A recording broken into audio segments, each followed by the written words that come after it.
was a lot of people that didn't want Jey Uso to win the Royal Rumble tonight, huh?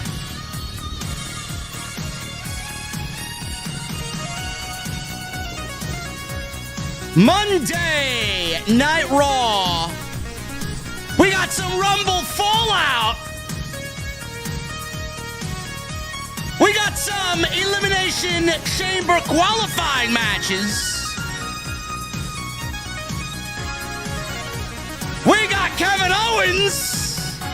I don't even know how he's alive. But he was alive enough to pile drive Sami Zayn.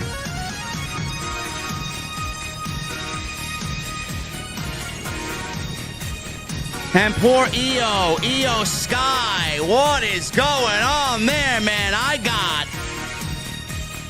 the reason why Iyo did not qualify tonight. Don't worry, folks. It'll be okay. And tonight we got the first ever OTS Royal Rumble pool drawing. 3 lucky winners will be on their way to WrestleMania. Not really, but OTS merchandise will have to suffice. Anyway, ladies and gentlemen, it's going to be a big night. Tonight we're drinking in the venue, as always. Where else would we be drinking? Inside my mother's basement on this Monday night. And when I walk through the door, I want to know, what the fuck are you guys drinking? I'll see you over there.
Why has Triple H been so successful?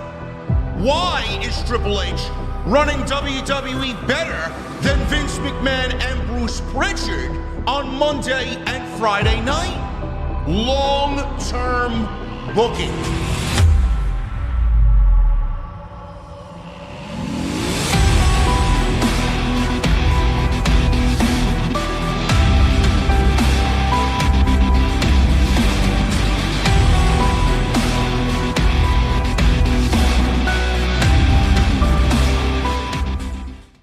What is going on, guys? Thank you so very much for joining me right here on Off the Script. This is your Monday Night Raw post show for February 3rd, 2025. I am your host, JD from New York. As always, coming to you live from the OTS venue inside my mother's basement. Thank you guys so very much for joining me on your Monday evenings, wherever you may be. And we got to start the show off.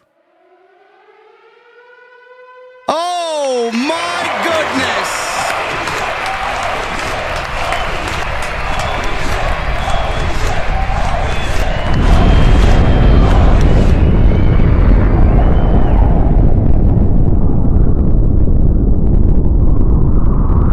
Oh, my God, man, what a bomb.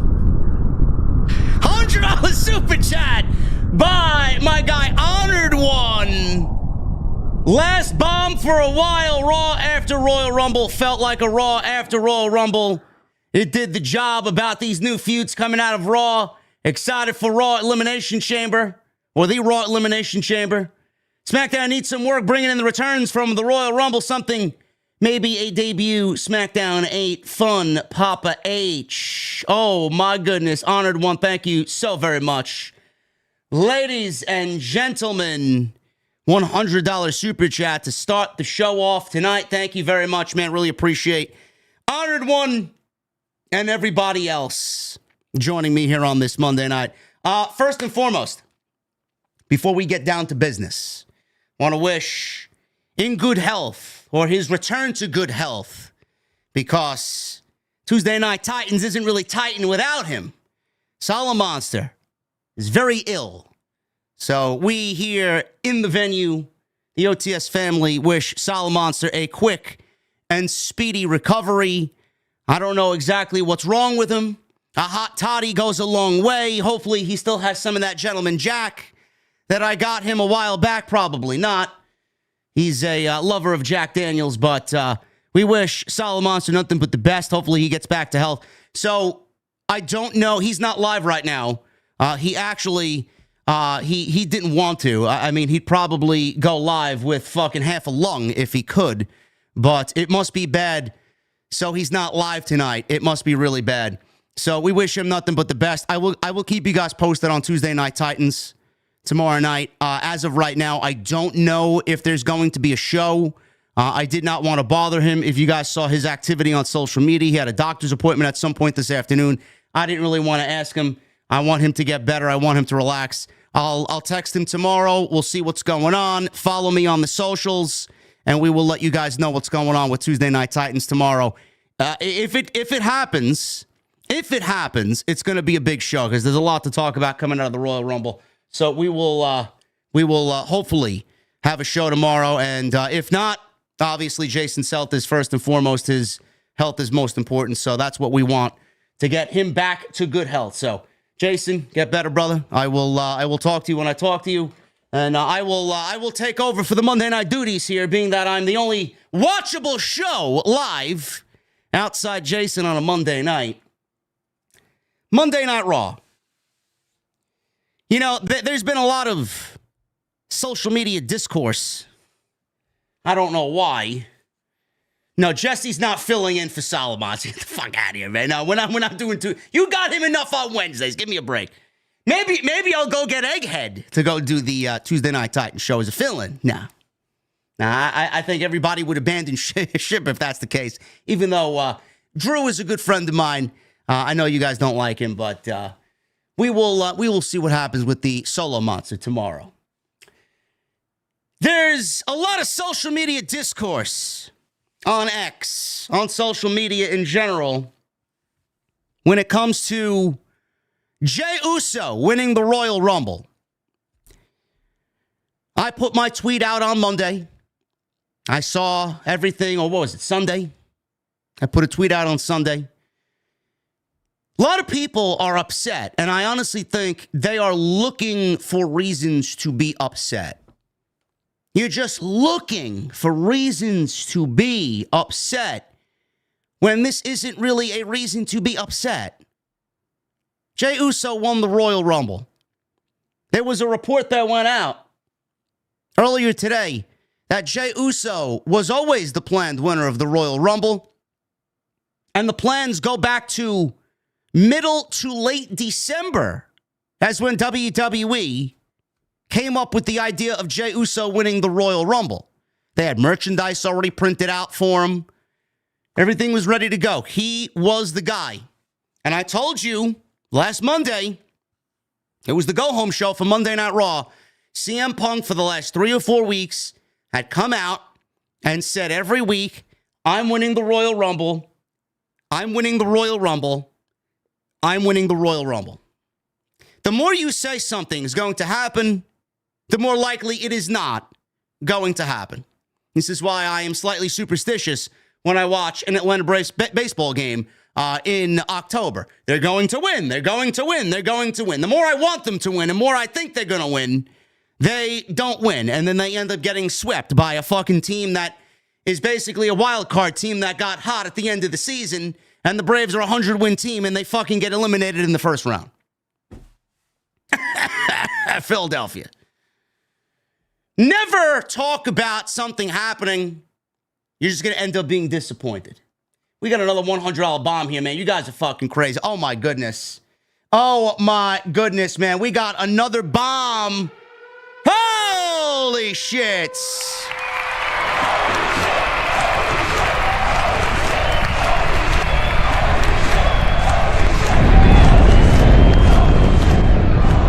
We got a $100 bomb from Zeno. Zero.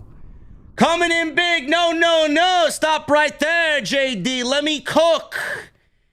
Jesse, give me the fucking spatula. Hear me out. Jey wins at WrestleMania. Holds it until SummerSlam. Meanwhile, Drew wins King of the Ring. Beats Jey. Holds it till WrestleMania 42. And Sami beats him, getting his win at WrestleMania 42. You know what, Zeno?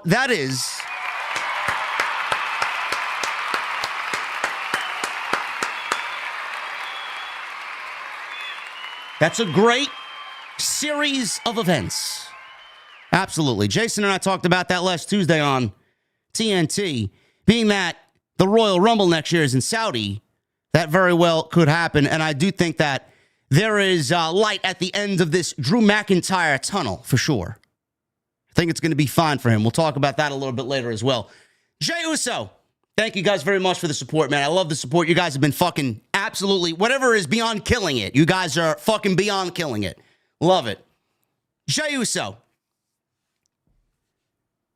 He came out tonight, and you could physically see the emotion in his face. The guy had tears running down his face because of the reaction and the moment that was Saturday night. And the reaction that not only was on Saturday night, but tonight in Cleveland. I mean, the fucking guy had his theme music stop, and then the crowd asked one more time for the theme music to keep going. Jey physically had to tell the sound guy to restart his theme music, and then they did Yeet all over again. I never seen that when it came to something with Jey Uso. I mean, it's just getting bigger and bigger and bigger and bigger. I said this on Saturday night. Jey Uso's not my first choice. I don't think he was anybody's first choice. In the lineup of names that were in that Royal Rumble, he was nobody's first choice. Unless you're a Jey Uso super duper fan. He was not your first choice. CM Punk, Roman Reigns, Drew McIntyre, Sami Zayn, Seth Rollins, John Cena.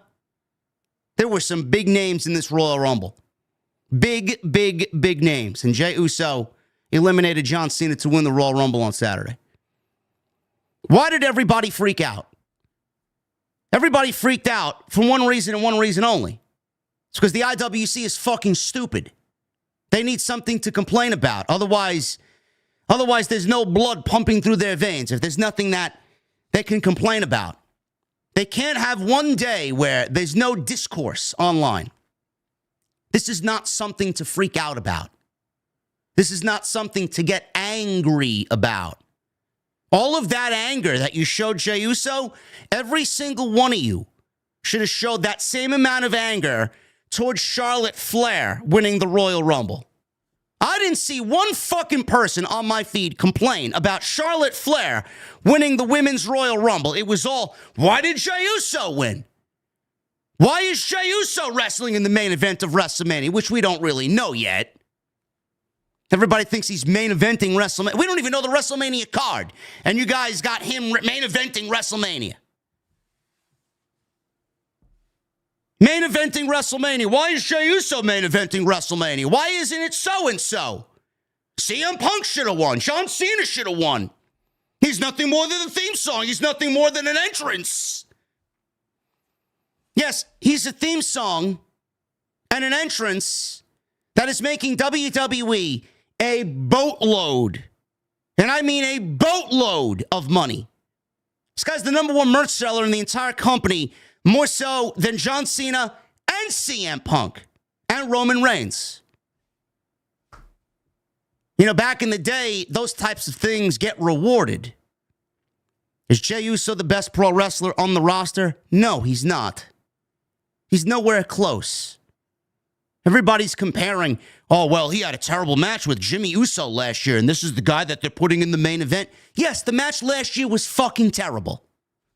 Everybody understands that last year's match was terrible. But you are complaining about last year's match and then thinking the same thing's going to happen this year with fucking Gunther. Gunther is not Jimmy Uso. So let's get that straight right there. Jimmy is not anywhere close to the wrestler that Gunther is. Give me a fucking break. That's excuse number one right out the window. Oh, Gunther, he deserves a lot better at WrestleMania. Sure. You can go on and think that. You can go on and say that and use that as an excuse. Fantastic. How do you know what's right for Gunther? Why are you all of a sudden making decisions for Gunther? Who's to say Gunther's not completely on board with this? Oh, I can't believe Gunther's going to lay down for Jey Uso. You do realize that WrestleMania is all about the moment, right? It's all about the moment. Did you see tonight? It's all about the moment. Triple H clearly had a vision. I'm okay with the vision. Why aren't you okay with the vision? This man lost 3 times to Gunther. Oh, I don't want to see the same match a 4th time. I'm sorry. Through the annals of WWE history, how many times have Wrestler A and Wrestler B wrestled multiple times? Multiple times. Everybody complained last year when Cody Rhodes and Roman Reigns main evented WrestleMania 2 years in a row. What happened? You all shut the fuck up at the end of that main event last year, didn't you? Absolutely you did. So why would it be any different this year? Sure, there wasn't a lot of story going into their first 3 matches. But if you don't think that there's going to be a story, which you've already seen develop, if you don't think that there's going to be a story going into this 4th match at WrestleMania, then you don't really pay attention to the product close enough to understand what's going on. Who's to say that they're going to main event WrestleMania? The World Heavyweight Championship opened the show last year. Who's to say that it doesn't open the show this year on either night 1 or night 2? The beginning of the show, the beginning of WrestleMania, how you start a show in general is just as important as the way you end it. Those are the 2 biggest spots on the entire show. So why would you have a problem if he opened the show? Oh, he's going to main event WrestleMania. You don't know that for anything. And history has proven that the Royal Rumble winner, more than, it's got to be more about 10 or 11 times. I may be off by 1 or 2. But history has shown that the winner of the Royal Rumble always doesn't main event WrestleMania. Oh, it should have been Punk. Oh, it should have been this one. Should have been Reigns. CM Punk is going to have a bigger match than Jey Uso at WrestleMania. Let the man have his moment. Today I got it from the LA Knight fans. What about LA Knight? He doesn't deserve it. He hasn't worked his ass off. I'm sorry, guys. Don't take your fucking complaints up with me. I don't book the fucking show. All I could do is give you a sense of logic in hopes that you understand. It's not LA Knight's time. It's not anybody else's time. It's Jey Uso's time. I don't want to hear about your LA Knights. I don't want to hear about your fucking so-and-sos who you think should win the Royal Rumble. All of these people are upset because their favorite didn't win the Royal Rumble. Your favorite didn't win the Royal Rumble, and you're acting like a complete bitch on social media. Have I complained about a wrestling storyline or wrestling creative? Of course I have. It's my fucking job. But this is not something to complain about. This is not something to complain about at the magnitude that people complained about it. How many times have I said Even me, the biggest Triple H shill in the IWC. How many times have I said Survivor Series was safe? Triple H played it very safe. December 14th, Saturday night's main event, he played it safe. And then we get to Netflix. January 6th, he played it safe. And then on January 25th, he played it safe. And then we get to the Royal Rumble, and the man gives us a move that is unsafe as anything he's done in the last 12 months. And people still complain. Oh, it should have been John Cena. Oh, it should have been CM Punk. Oh, it should have been this one. John Cena would have been the safe choice to win the Royal Rumble. People would have been complaining that it went to John Cena. Guy can't do no right. He played it safe for 4 straight major events. And then the 5th event, the biggest of them all, he takes a risk and people still complain about it. He can't win. Oh, it should have been John Cena. Yeah? Did you guys see John Cena wrestle in the Royal Rumble? He's as washed as the fucking dishes in my sink.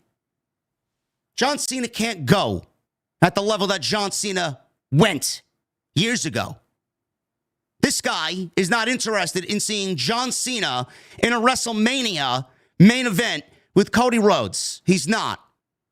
If you guys want safe, if you guys want something that is as close to Vince McMahon booking, then by all means, go do John Cena and Cody Rhodes at WrestleMania. Because I know each and every fucking one of you are going to come out of that match complaining that it was boring and it was predictable and this and that. John Cena didn't win the Royal Rumble. Why wasn't it John Cena? Why isn't John Cena going to WrestleMania?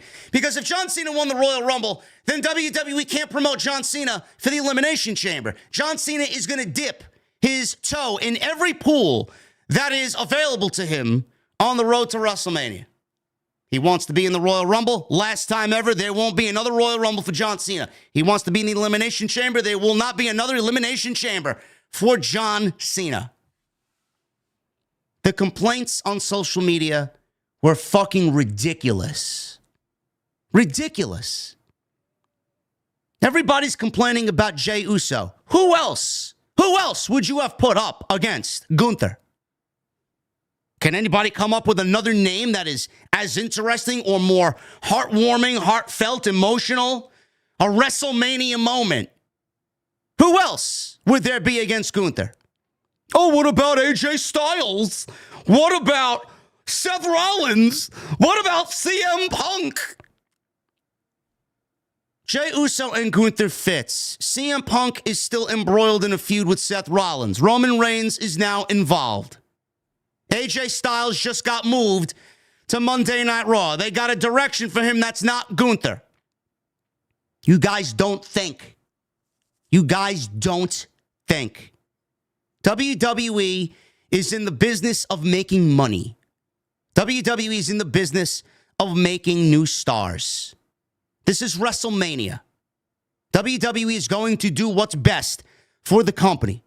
If you don't think Jey Uso deserves a spot that he's getting at WrestleMania, such as this, by winning the Royal Rumble and beating Gunther, then you're not a fucking fan.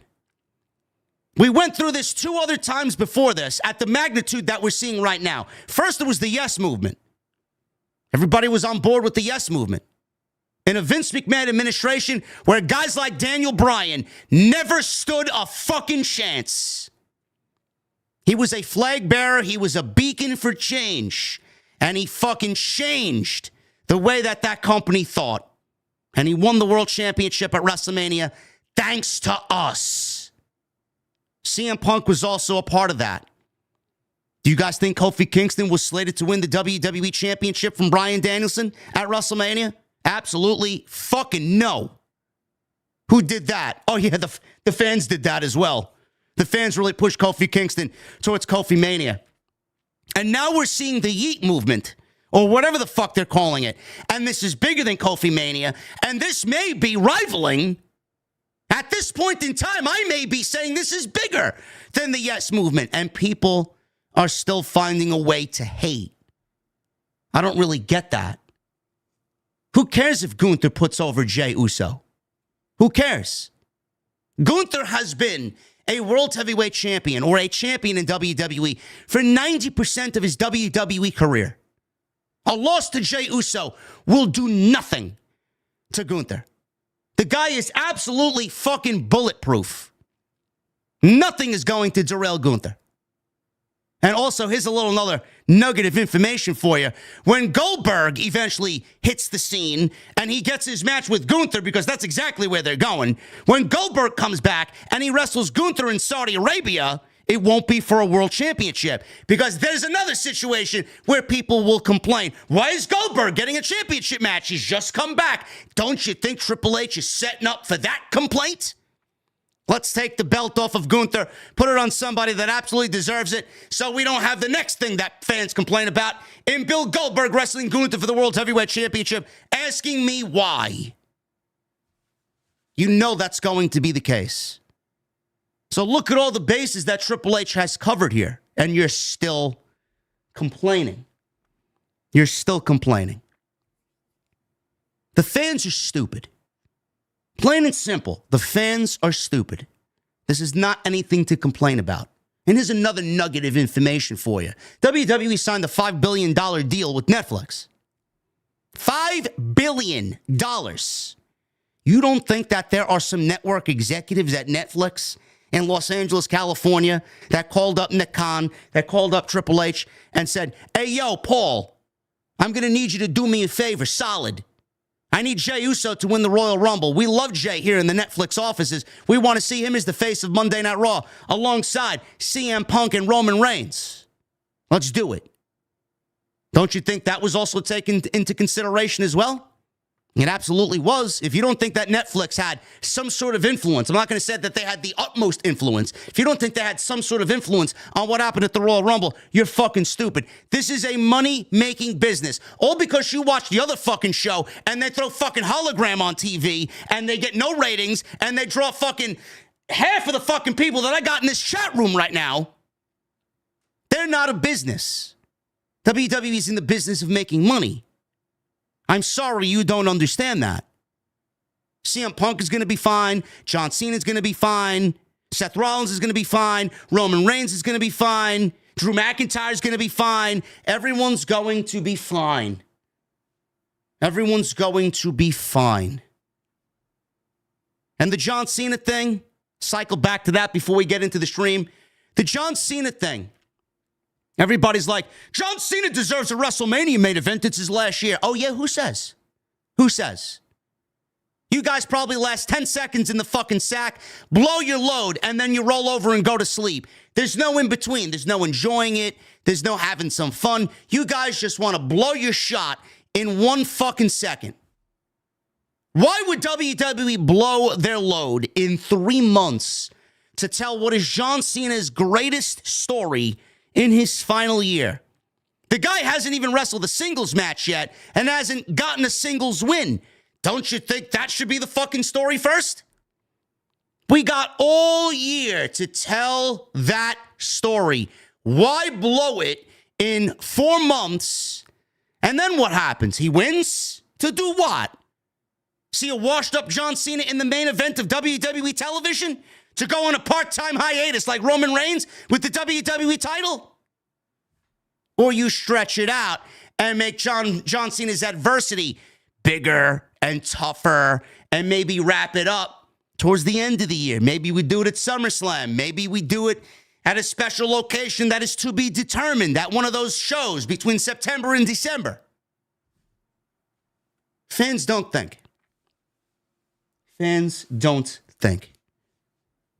Calm down. Everything, I promise you, will be fine. I wish you guys showed the same amount of energy towards Charlotte Flair winning the Royal Rumble. Because unlike Jey Uso, that was a terrible creative decision. That did not make a new star. That showed Charlotte, or showed everybody, how Charlotte is still as greedy as anybody in that entire locker room. There are bigger things to complain about. This is not it. Thank you guys for joining me here on Off the Scripts. We will get into the rest of the Raw review. Sami Zayn versus CM Punk. Kevin Owens made a return tonight. Just like I predicted on Saturday's review for the Royal Rumble. Kevin Owens, he's going to take his anger out on Sami Zayn. He did it a little bit quicker than I anticipated. But we only got 4 weeks till the Elimination Chamber. So there you go. Sami Zayn and Kevin Owens being planted, seeds planted for Toronto. I'll tell you exactly what's going to happen after that match going into WrestleMania as well. Qualifying matches, Rhea costs Iyo. It's not the end of the world, folks. Don't worry. Seth Rollins and CM Punk, they are continuing their hatred. Roman Reigns out with injury. And Penta, once again, successful on Monday Night Raw. We got a lot to get into tonight. Thank you guys very much. Let me tell you something, man. It is up to you guys every single time. And I base your excitement and what you guys give back to me as far as the success of this channel goes, man. Everything that you guys have done in the last 72 hours has blown my fucking mind, man. I appreciate you guys for showing up. I appreciate you guys being so invested in what I've created here. The honesty, the upfront attitude, no sugarcoating anything, the visuals, the sound, the live stream experience. I appreciate you guys making this the destination after these shows are over, man. Royal Rumble review did 6,900 live viewers. We are nearing 100,000 views on that video, on that stream. That is 21,000 more than last year's Royal Rumble review.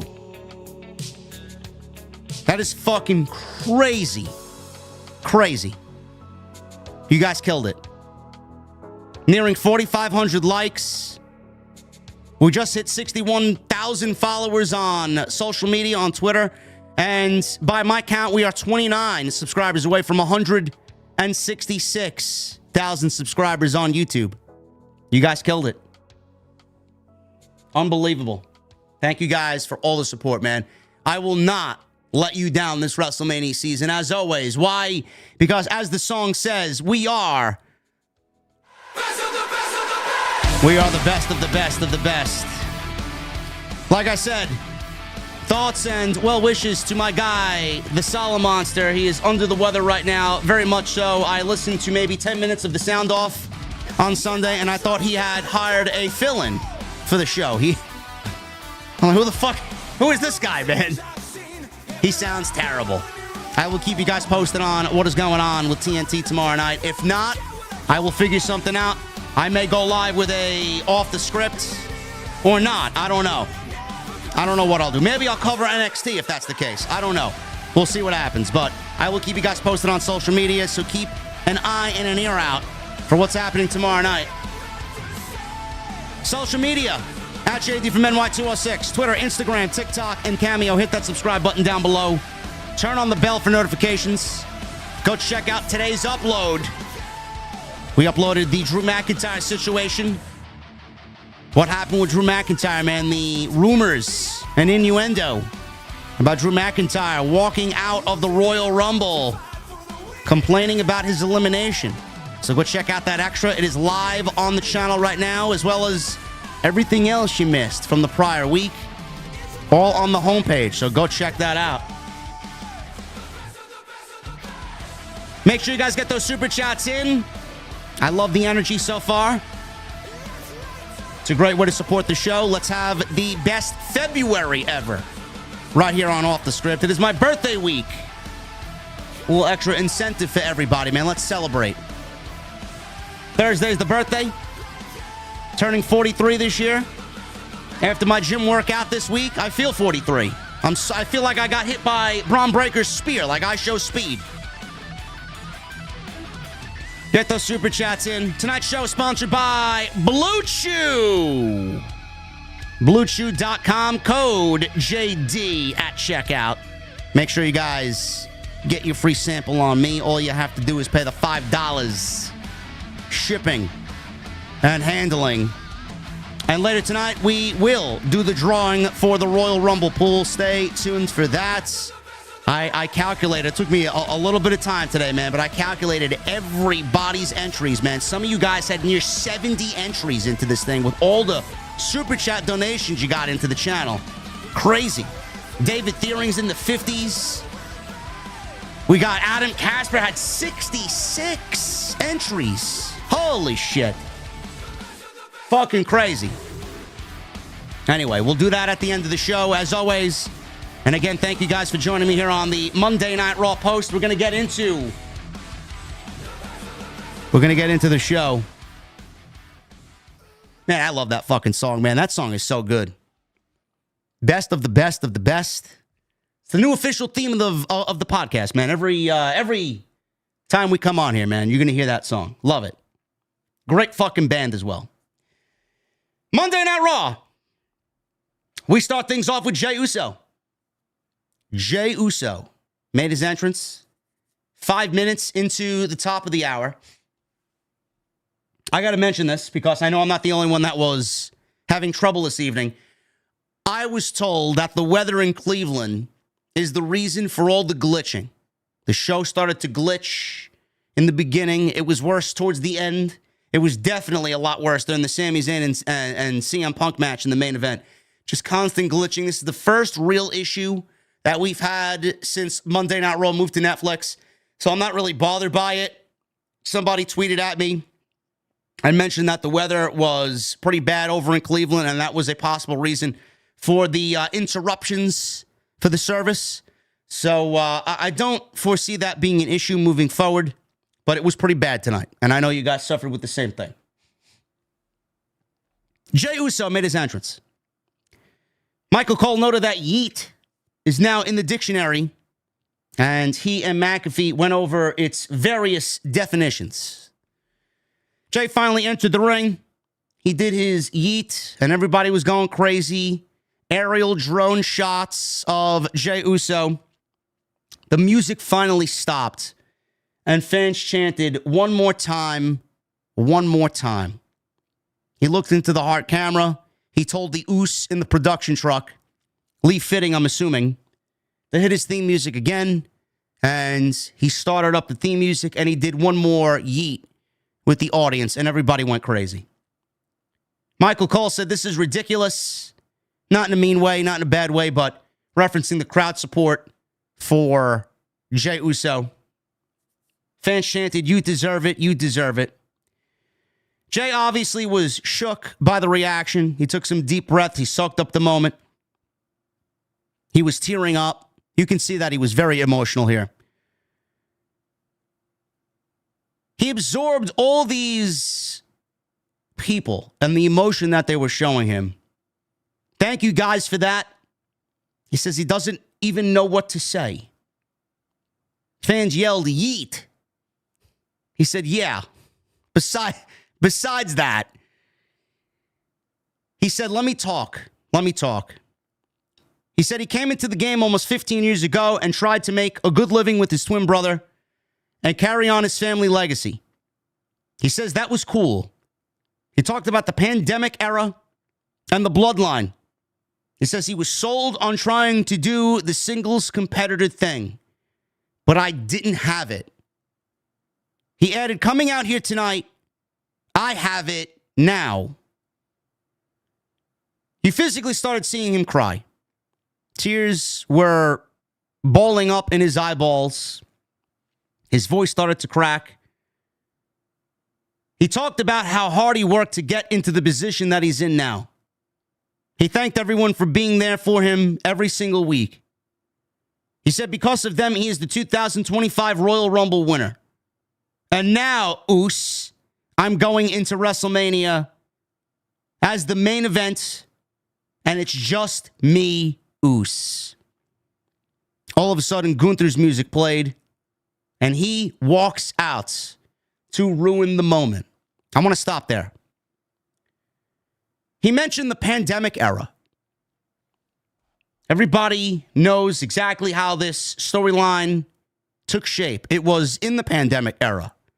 They had no crowd. They had nothing more than virtual screens. And the only thing that they were able to do was tell stories. That was all that they had to do. It's difficult without an audience. But Roman Reigns, Jimmy Uso, and Jey Uso, in the beginning stages of that bloodline story, in a pandemic era where there were no live people, told as emotional of a story that anybody could possibly convey without any audience in the crowd. I want you guys to think of where this bloodline story started and where the bloodline story is right now. Roman Reigns was in the beginning phases of the tribal chief. Jey Uso was nothing more than a lackey. Jimmy Uso was nothing more than a lackey to Jey. They eventually became lackeys to Roman Reigns. Look at where they are right now. Even Solo. Look at where Solo is. He hasn't been on TV. He wasn't even in the Royal Rumble. I don't know where Solo Sikoa is. But even Solo Sikoa and what he's done and what he's ushered in. Roman Reigns is the biggest star in the entire industry. There's no ifs, ands, or buts about it. Roman Reigns is the cream of the crop. He's the top guy. He's the number one man in this entire sport. Look at where Jey Uso is now. Jimmy Uso is not anywhere close to where his brother is or where Roman is, but Jimmy is trying to separate himself and make a name for himself as well. It's going to take a little bit. It was a little bit easier for Jey Uso to do that. He's got to come up with something just like his brother, and he'll be well on his way. Look at where Solo is. Solo was the one guy out of everybody. Solo was the guy after Jey Uso to break away from the bloodline and become his own man. He started the bloodline 2.0. He brought in Jacob Fatu. He brought in Guerrillas of Destiny. And he led a group against Roman Reigns and was in several main events, challenged for the WWE Championship. He's bigger and better off now than he was when he first came in. The bloodline has created not only the tribal chief, the number one man in this industry. It's created Jey Uso. Look at him now. It's created Solo Sikoa. Look at him now. It brought in Jacob Fatu. He's going to be a future WWE champion. The bloodline story has created star after star after star and a mega star. You may be looking at the greatest piece of business that WWE has ever done in the bloodline storyline. So when you want to sit there and claim Jey Uso doesn't deserve it, if you want to sit there and claim that the Anoa'i family is a reason for you not to watch WWE, I don't see anything but star after star after star after star being made within this family, within this storyline on television. So maybe you should think before you speak next time. It's absolutely deserved, and it's a beautiful thing to see where Jey Uso was to where Jey Uso is now. That is the best part about watching pro wrestling. Where was he 4-5 years ago? He was a nobody. Now look at him. And the one thing that people complain about, he can't wrestle. Let's wait till WrestleMania to see how he can't wrestle. You guys are seriously disrespecting Gunther every time you say to me or anybody else, Jey Uso can't wrestle. Let me tell you something, geek. Gunther is incapable of having a bad match. Gunther could sleepwalk himself to a 5-star match. You don't think he's going to pull out literally every fiber of his being in a match against Jey Uso at WrestleMania in front of 70,000 fucking people? Why don't you stop discrediting Gunther and let the man work?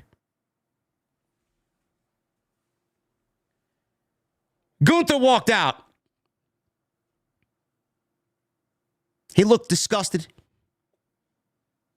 He said he expected to come out here to congratulate him. In fact, he's not going to congratulate him. He's actually disappointed. He said facing him again doesn't appeal to him. He said this in the most snarkiest of ways. This WrestleMania match doesn't appeal to me. It didn't appeal to a lot of people, honestly. He said Jey can't even lace up his boots. He says he is the world champion and he has learned box office. And he has lured fans into thinking he is in jeopardy. But in reality, he is always in control. This time I refuse to do this with you again. He said he is in the process of building a legacy for himself. And quite frankly, beating you at WrestleMania doesn't do anything to build my legacy. He said beating John Cena, Roman Reigns, CM Punk would have added to his legacy. He said Jey has everything to gain and he, Gunther, has everything to lose.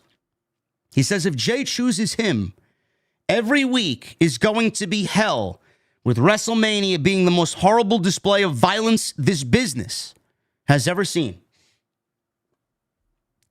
He goes on to say he's going to hurt him and he's going to put him down like a diseased dog. Gunther smiled and said, the good thing is you have options. So I advise you, consider them. He dropped the mic. He turned to leave the ring. Jey Uso said, whoa, hold on. He says he's tired of people telling him what he can and can't be. He's tired of people saying he's just a tag team guy who's not supposed to be in the main event or win the Royal Rumble. He says he's going to Friday Night SmackDown and he's going to holler at Cody Rhodes. But whoever he chooses, he's walking into WrestleMania as the 2025 Royal Rumble winner, and he guaranteed himself he's walking out of WrestleMania as main event Jey Uso and as champion. And that was it. That was it. Gee, there's a lot of people in this attendance, a lot of people in the audience that didn't want to see Jey Uso win the Royal Rumble on Saturday night, huh? All I will say on top of what I've already said in the cold open of this show, do not doubt. Do not doubt Gunther. Do not doubt Jey. Jey knows how bad his match was last year at WrestleMania with Jimmy. Jey knows that he's got a spotlight on him. Jey hears everybody saying he doesn't deserve it. Jey hears everybody saying he can't wrestle. Jey hears everybody saying he's nothing more than a tag team wrestler. You can sit there and not like the decision that WWE made. That is completely up to you. But I gave you every reason as to why the decision was made. And there's nothing that you or me or anybody else is going to do to change this decision. The majority rules. WWE believes it. The crowd believes it. The merch numbers believe it. Netflix believe it. Jey Uso is the guy that is most deserving of the WrestleMania World Championship match against Gunther. And you all need to accept it. Gunther does not have bad matches. I don't want to hear the excuse of Gunther deserves better. Who else would be in that position if not Jey Uso? Who? Seth Rollins? Boring. CM Punk? He's got bigger fish to fry. And plus he wants the WWE title. He doesn't want the World Heavyweight title. He wants a main event. Gunther and CM Punk is absolutely a main event match, but he's got bigger fish to fry at WrestleMania in the names of Roman Reigns and CM Punk. And maybe Cody Rhodes for all we know, because he is in the chamber now. Who else is there? Sami Zayn? Seen it, done it, been there, done that. Drew McIntyre? Not going to work. Damian Priest? He's on SmackDown. AJ Styles? We don't know where he's going to fit in. Braun Breaker? Not yet. Who else is there? Jey Uso is the right man for the job. Plus, it creates a WrestleMania moment that will live on forever. 70,000 plus at WrestleMania at the end of a World Championship match. I guarantee each and every one of you watching are going to feel that emotion when you see Jey Uso win the World Heavyweight Championship. And there's absolutely nothing wrong with that. This type of moment only comes around every so often. We've seen it with Bryan Danielson. We've seen it with Kofi. And now we're seeing it with Jey Uso. Moments like this don't come around all that often. So sit there, shut up, accept it, enjoy it, and be happy for somebody that has busted his fucking ass to get where he needs to be. And I got people in my DMs DMing me, "Oh, JD, you've changed. If this was Vince, you would have shit on it. You're a shill. I don't believe you're for Jey Uso." I'm for what's right. I am for what's right. We have seen so much worse creatively all over pro wrestling television. I swear to you, this is not one of those moments to complain about. It is not one of those moments. This is going to be great. Enjoy the ride, because I know I am.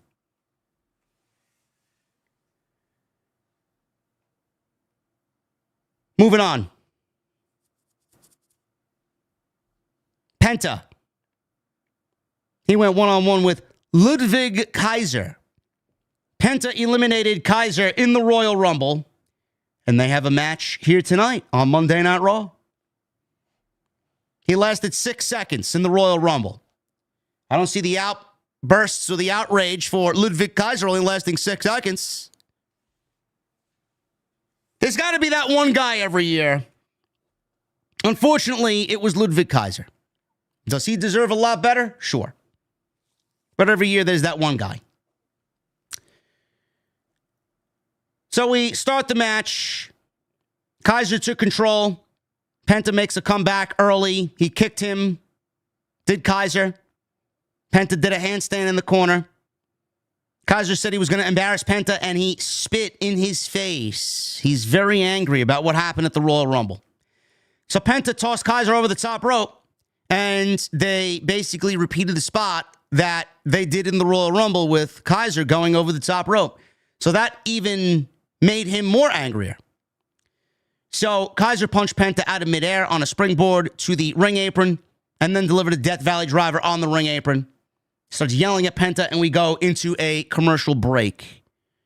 We come back from break. Kaiser was in control. Penta made a comeback.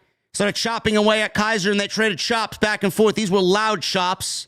Even louder on Penta from Kaiser, because he's got that rubberized ring attire that he wears. That leather ring attire. So it's even more snappy when he hits the knife-edge chops. So Kaiser scored a near fall after a springboard backbreaker. Penta comes back. He did a handstand in the corner. Held it long enough that Kaiser just sat there. He waited for it, and then he made the cover and posed for the camera. Penta backdropped Kaiser over the top rope, and he landed a flip dive onto Kaiser at ringside. We go back into the ring. Penta landed a top rope crossbody for a 2 count. They exchanged more chops. Penta landed a kick to the face. Kaiser landed a rolling senton, which looked kind of sloppy for a near fall. Kaiser set up for a move. Penta countered. Kaiser went for a roll-up. Kaiser went for the roll. Kaiser roll-up. Penta countered into his sacrifice armbreaker. He hyperextended the arm, and that was quickly followed by the Penta driver for a 1, 2, 3. And Penta has had a great first month in WWE as WWE continues to book Penta better than Tony Khan did in 5 years in AEW. Great. Jackie Redmond entered the ring to interview Penta once again and give him more microphone time. She congratulated him on the win and noted he remains undefeated on Monday Night Raw. She asked what the WWE Universe can expect next. He thanked her. And then all of a sudden, Pete Dunne's music hit and interrupted Penta's interview. Kaiser, all of a sudden, jumped Penta from behind as Penta was distracted by Pete Dunne in the aisleway. He blasted Penta from behind at Kaiser. Michael Cole called him a sore loser. He DDT'd Penta.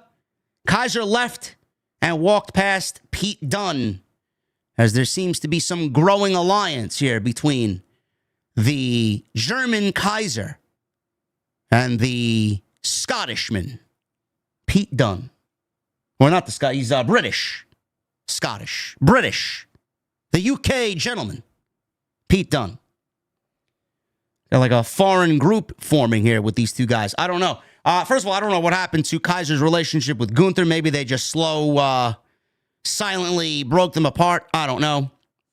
But I like the makeup of Kaiser and Pete Dunne.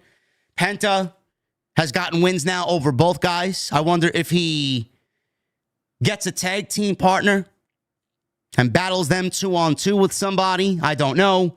But I like where they're going. Nice slow burn for Penta, giving him some, middle-of-the-road challenges here before they move him up the ladder. We don't know what he's got going on at WrestleMania. AJ Styles just hit the scene. That's another match I'd love to see. So I'm liking what they're doing with Penta. They're building him up through winning matches. Gee, what a novel concept that is, man. Holy shit. So good on him. Enjoy seeing him on Monday night. He's definitely one of the best things about the show. Michael Cole. He commented on J.D. McDonough landing last week against the announce desk. He took the big fall, the big acai moonsault on the War Raiders. He punctured a lung, and he broke a couple of McRibs in the process. J.D. McDonough is a tough son of a bitch, bro. Michael Cole says he doesn't know how J.D. McDonough survived. McAfee says it was one of the most gruesome things he's ever seen up close. Cole said he's suffered some broken ribs and a punctured lung. He says that's why they say, don't try this at home. His new nickname on this channel is JD McBeast. Guy's a fucking beast. Finn Balor. Speaking of McDonough, Finn Balor walked into the Judgment Day locker room. Walked up to Dominic Mysterio. He didn't even make acquaintances with anybody. Walked up to Dominic, Liv Morgan, Raquel Rodriguez. Carlito's in the back, chomping on his apple. He says he's been gone for 2 weeks. And when he was gone, everything seemed to fall to pieces. He told Dom he not only stole his tag team title rematch, he stole his partner, and now he's out injured. He told him not to call the shots when he's gone ever again. Liv steps in, defends Dirty Dom, and said that if Dom didn't team with McDonough, Adam Pearce was going to take away their title shot. She said the War Raiders hurt McDonough, not Dominic. She said she will get a chance to qualify for the Chamber. She and Raquel are in line for tag team title shot. And Balor said Dom is getting things done for everyone but him. Apparently, Dominic did all these things. He got Liv Morgan a qualifying match. He got them a tag team title match. Balor said Dom is getting these things done for everyone but him. Liv said Dom got Balor a qualifying match in a couple of weeks against Seth Rollins. Balor asked if that really was Dominic who pulled the strings. Dom said, yeah, it's because we're family. Liv Morgan assured Balor that they would listen to him from now on. So relax. She walked away to get ready for her match with Iyo. Carlito walked up to Balor and Dominic smiling. What did you guys do for me? Dominic then jokingly says, I got you that apple. Could we be looking at a Balor versus Dominic Mysterio match at WrestleMania? Could possibly be the direction that they're going in. Balor did not get transferred via the transfer window from Raw to SmackDown. It looks like that he's staying on Raw.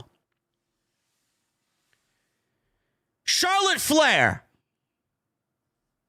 She made her ring entrance. Apparently, she raided Seth Rollins' closet along the way. She looked ridiculous. The jacket was 5 sizes too big, and she was wearing some ugly, really, really gaudy jewelry. If you need a reason to dislike Charlotte Flair, it is the way that she's presented. I'll get back into that in a little bit. Charlotte makes her entrance. She is more of an android now than she has ever been in all the years I've been doing this show. I believe I saw some tweets floating around on social media that the likes to dislikes ratio on WWE's YouTube video showcasing Charlotte winning the Royal Rumble has a boatload of dislikes. It's like 35,000 dislikes to something along the lines of, I don't know, 12 or 13,000 likes, probably more than that, dislikes. People did not like this booking decision on Saturday night.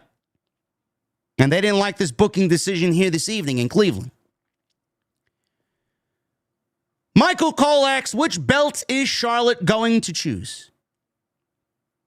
She gets into the ring. She looks ridiculous. She said a year and a half ago, fans booing her would have bothered her. She's being, obviously booed. People are booing her. Why are people booing her? Does anybody understand in the chat why people are booing Charlotte Flair? It's very easy. This promo did not help.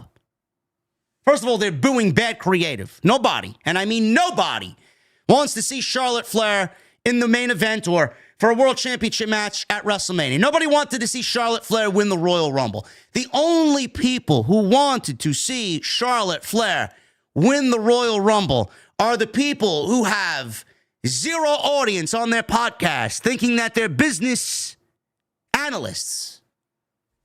Nobody in their right mind wanted to see Charlotte Flair win the Royal Rumble. And if you did say, yes, I wanted to see Charlotte win the Royal Rumble, you are absolutely lying to yourself and lying to your audience of whomever your audience is. There's not one genuine person that means that from the bottom of their soul. Nobody. If you do, you have a problem. If you do, you are defending bad creative. Oh, but JD, I thought you were Triple H shill. You love everything that he does. Clearly, I don't. Clearly, I don't. That one statement makes you all look like blithering idiots. A year and a half ago, the fans booing would have bothered me. But here's the thing. I missed you guys. Sure, we didn't miss you. She said she missed the fans cheering her. She missed the fans booing her. She said she thought she was unbreakable. But the last year sucked, and it broke her mentally and it broke her physically.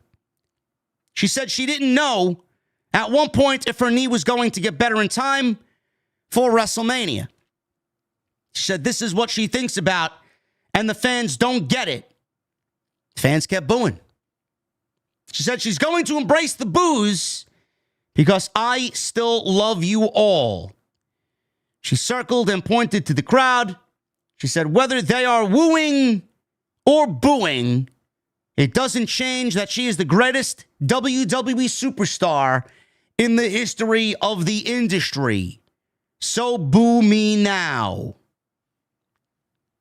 She asked Cleveland if they didn't want to hear her talk about how the last year broke her, but she fought every day to return because it's her love and passion, because this is what I want to be the very best at. She said when she was able to win the Royal Rumble, she knew this is what she worked for. All of a sudden, Rhea Ripley interrupted, and she walks down to confront Charlotte. Guys, why didn't this promo work? Why didn't this promo work? Oh my God, the last year and a half was so difficult. It was so difficult for me. What am I going to do? I didn't think I was going to get back. My knee, I didn't know my knee was going to get better. And then she shows up in the Royal Rumble and wins the Royal Rumble without breaking a fucking sweat. Cry me a river of fucking tears, Android. You come back and win the Royal Rumble, and then you want to come out here. You have the fucking balls to come out here and cut a babyface promo. Oh, my God. I didn't think I was going to get back. I didn't think it was going to happen. My knee, mentally, physically, this, that, whatever the fucking case may be. Nobody wants to hear that. Nobody. You won 14 world championships, and you got a Royal Rumble to your resume already. What makes you think that fans wanted to see you win a second Royal Rumble.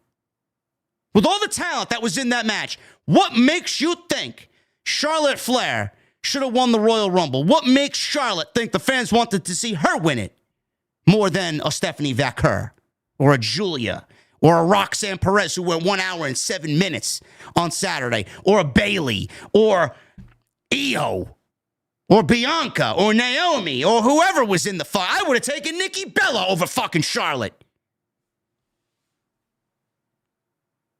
Company is fucking blinded by the fact that this woman has them by the balls. If Charlotte didn't have the last name of Flair, she'd be nowhere. I don't know what the appeal is. I really don't. I don't see what the greatness is. I don't see... I just don't see what it is. There are a small pocket of analysts and journalists who just live and die by Charlotte Flair. She's got a main event. She's got a main event. You can't have WrestleMania without Charlotte Flair, pal.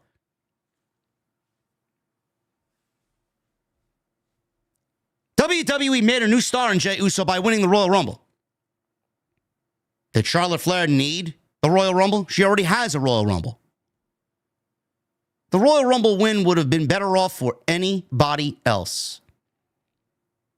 The Elimination Chamber exists. She should have won that. I think there'd be less outrage if that happened. I think we all knew that she was going to be in a title match at WrestleMania. I think everybody understood that. But to give her the most important of the matches on the road to WrestleMania is what angered fans. The fact that she came out and cut a babyface promo believing the fans missed her after winning the Royal Rumble without breaking a sweat on Saturday. Delusional. Nobody wanted it. Nobody asked for it. I'm sorry. And here's the kicker, folks. You know, Charlotte wants to go back and she wants to go back and ask, well, why didn't they like me? She's probably wondering to herself after she walked up the aisleway after the segment with Rhea Ripley, why did they boo me? I'm Charlotte Flair. I came back. I got divorced from my husband. I had a knee injury. I went through rehab. I did everything I can to get back. Look at me. Why don't they like me? Because Charlotte has done nothing to change. You want the gist of why people don't like Charlotte Flair, why people don't want Charlotte Flair, why people won't accept Charlotte Flair? She hasn't changed. Injury happens, she comes back. Here's a championship.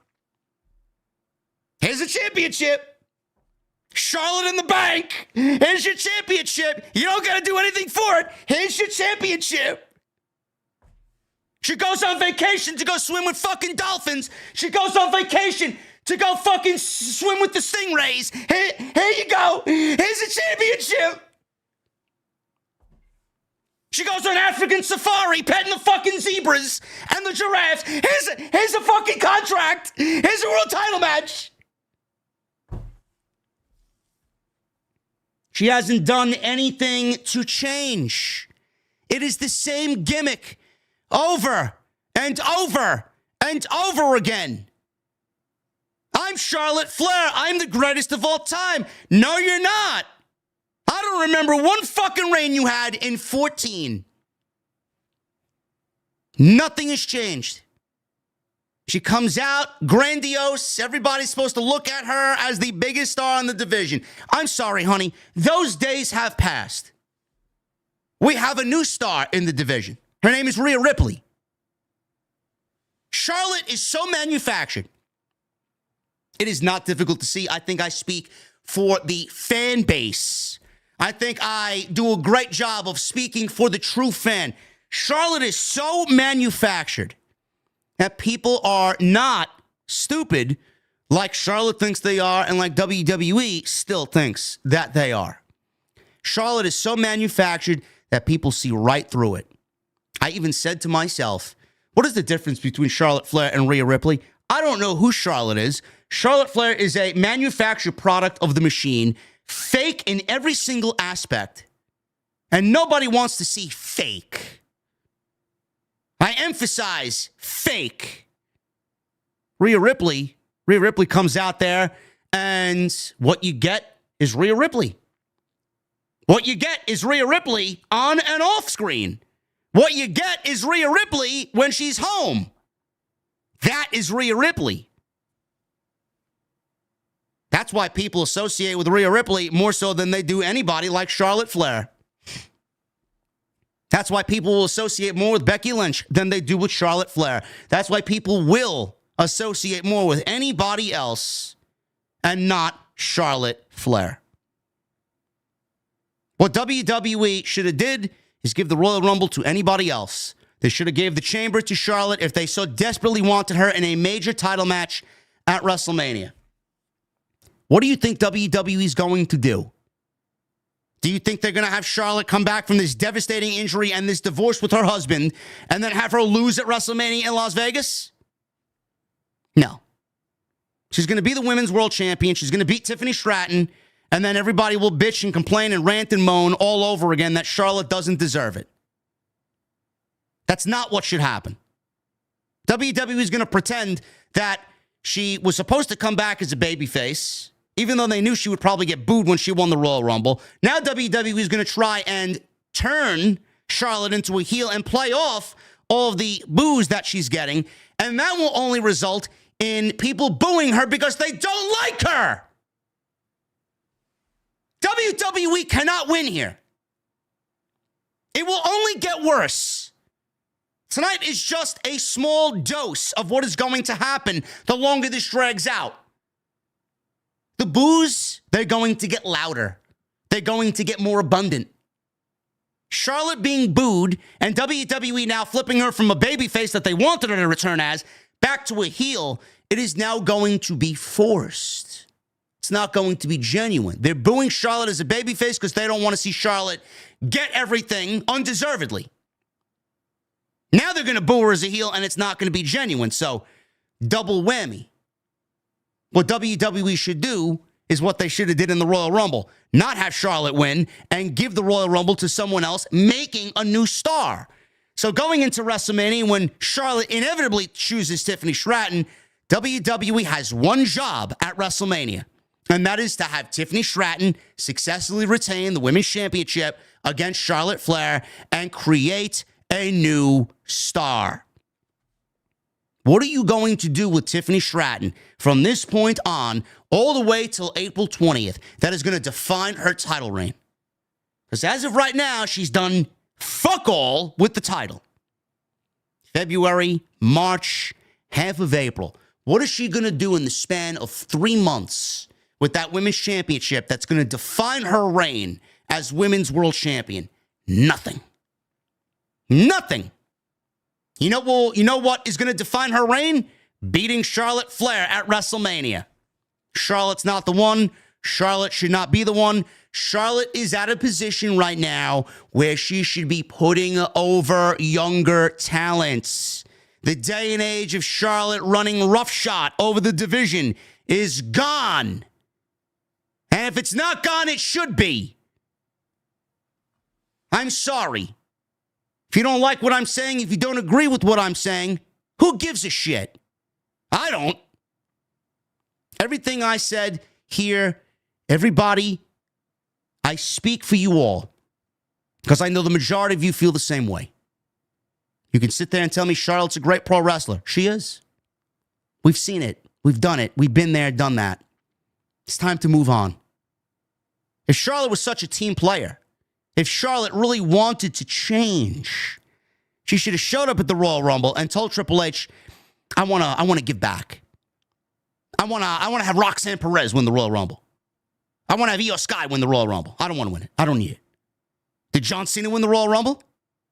John Cena could have easily walked up to Triple H and said, Paul, I want to win the Royal Rumble. It's my retirement year. I want to main event WrestleMania, and I want to go out on top. You don't think they're going to tell him? Sure, John. Whatever you want, bro. It's your final year. We're here to serve you. Did John Cena do that? No, John Cena went up to Triple H and said, I want to put Jey Uso over. Make me final two. Let me get eliminated. That's what he did. Charlotte did the opposite. I need to win the Royal Rumble. I'm Charlotte Flair. Fuck everybody else. Fuck the locker room. I'm not ready to put anybody over yet. Are you ever going to be ready to put anybody over? There are differences to how people work. Charlotte is greedy. John Cena is not. Hope this helps. Rhea Ripley came out. Charlotte says she's trying to have a moment with Cleveland. But hello, mommy. Ripley said, this is my show. She said they might be going to war once again. And when you go to war with somebody, that's when you earn their respect. She said she does respect Charlotte, so please pick me, she says, in a very angry tone. She said last time they wrestled, she beat her. Michael Cole says that they stole the show. They did. It's a great fucking match. Probably one of the best women's matches in WWE history. I take nothing away from that match but greatness. It's great. Charlotte said the first time they wrestled at WrestleMania, she beat her. Ripley said back then, she was just a kid. Charlotte said she came out there to get things started, but she jumped the gun. If you guys don't remember the last time they wrestled at WrestleMania, before the last time, it was the pandemic era WrestleMania, where Rhea Ripley, I believe, was the NXT champion, if I'm not mistaken. I could be wrong. But it was the empty gymnasium WrestleMania. She said she has nothing but time.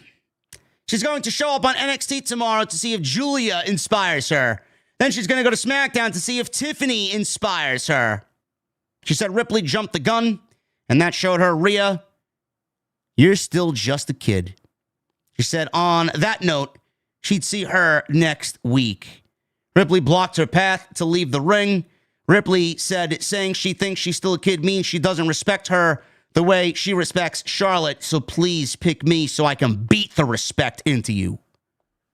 She said that and dropped the microphone and smiled. The fact that they even had Charlotte go out there and call Rhea Ripley a kid, I mean, how void of logic are you? The whole Charlotte character is a fucking disaster. A disaster. Creative mess winning the Royal Rumble, showing up on Monday Night Raw, think that everybody missed her, that they're going to cheer her. Nobody wants to see this. Nobody. I can't think of one fucking reason, one situation where this woman appeared humbled or was humbled. This is not going to be the women's title match. She will choose Tiffany Stratton. The fact that she's even thinking about choosing Julia is a joke. So now we got to see Charlotte on TV 3 times this week. Who asked for that? I pray for the NXT talent and the NXT fans. She's going to choose Tiffany. And Rhea, we'll talk about Rhea and where I think Rhea is going into WrestleMania. Sami Zayn. He was backstage, interviewed by Jackie Redmond.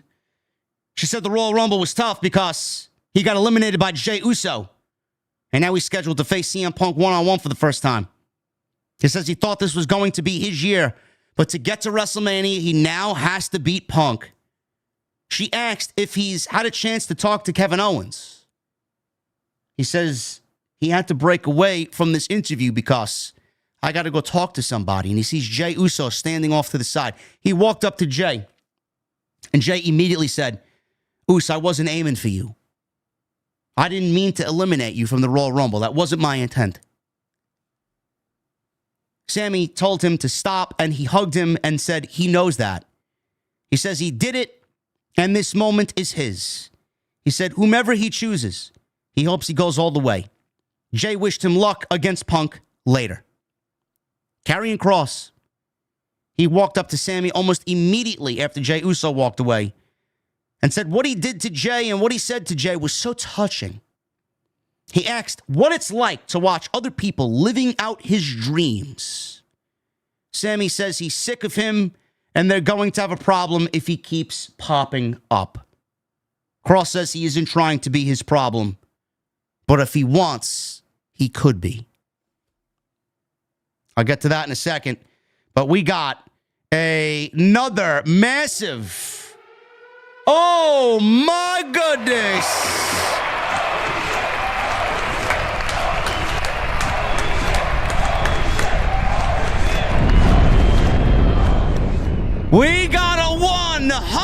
$100 super chat from my guy Soundwave 80s. He says, hey, Uso is far more deserving than Sharhog Flair. Other younger talent are far more deserving than Sharbog Flair. Even Gilbert is far more deserving than Flair.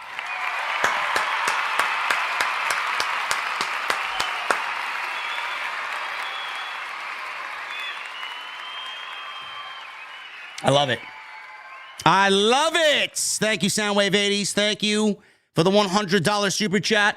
Thank you to everybody in the chat tonight. We got 4,200 plus in the venue, and we just hit 1,000 likes. Let's check. Let's check if we hit 166,000 tonight. Did we? We're 8 away.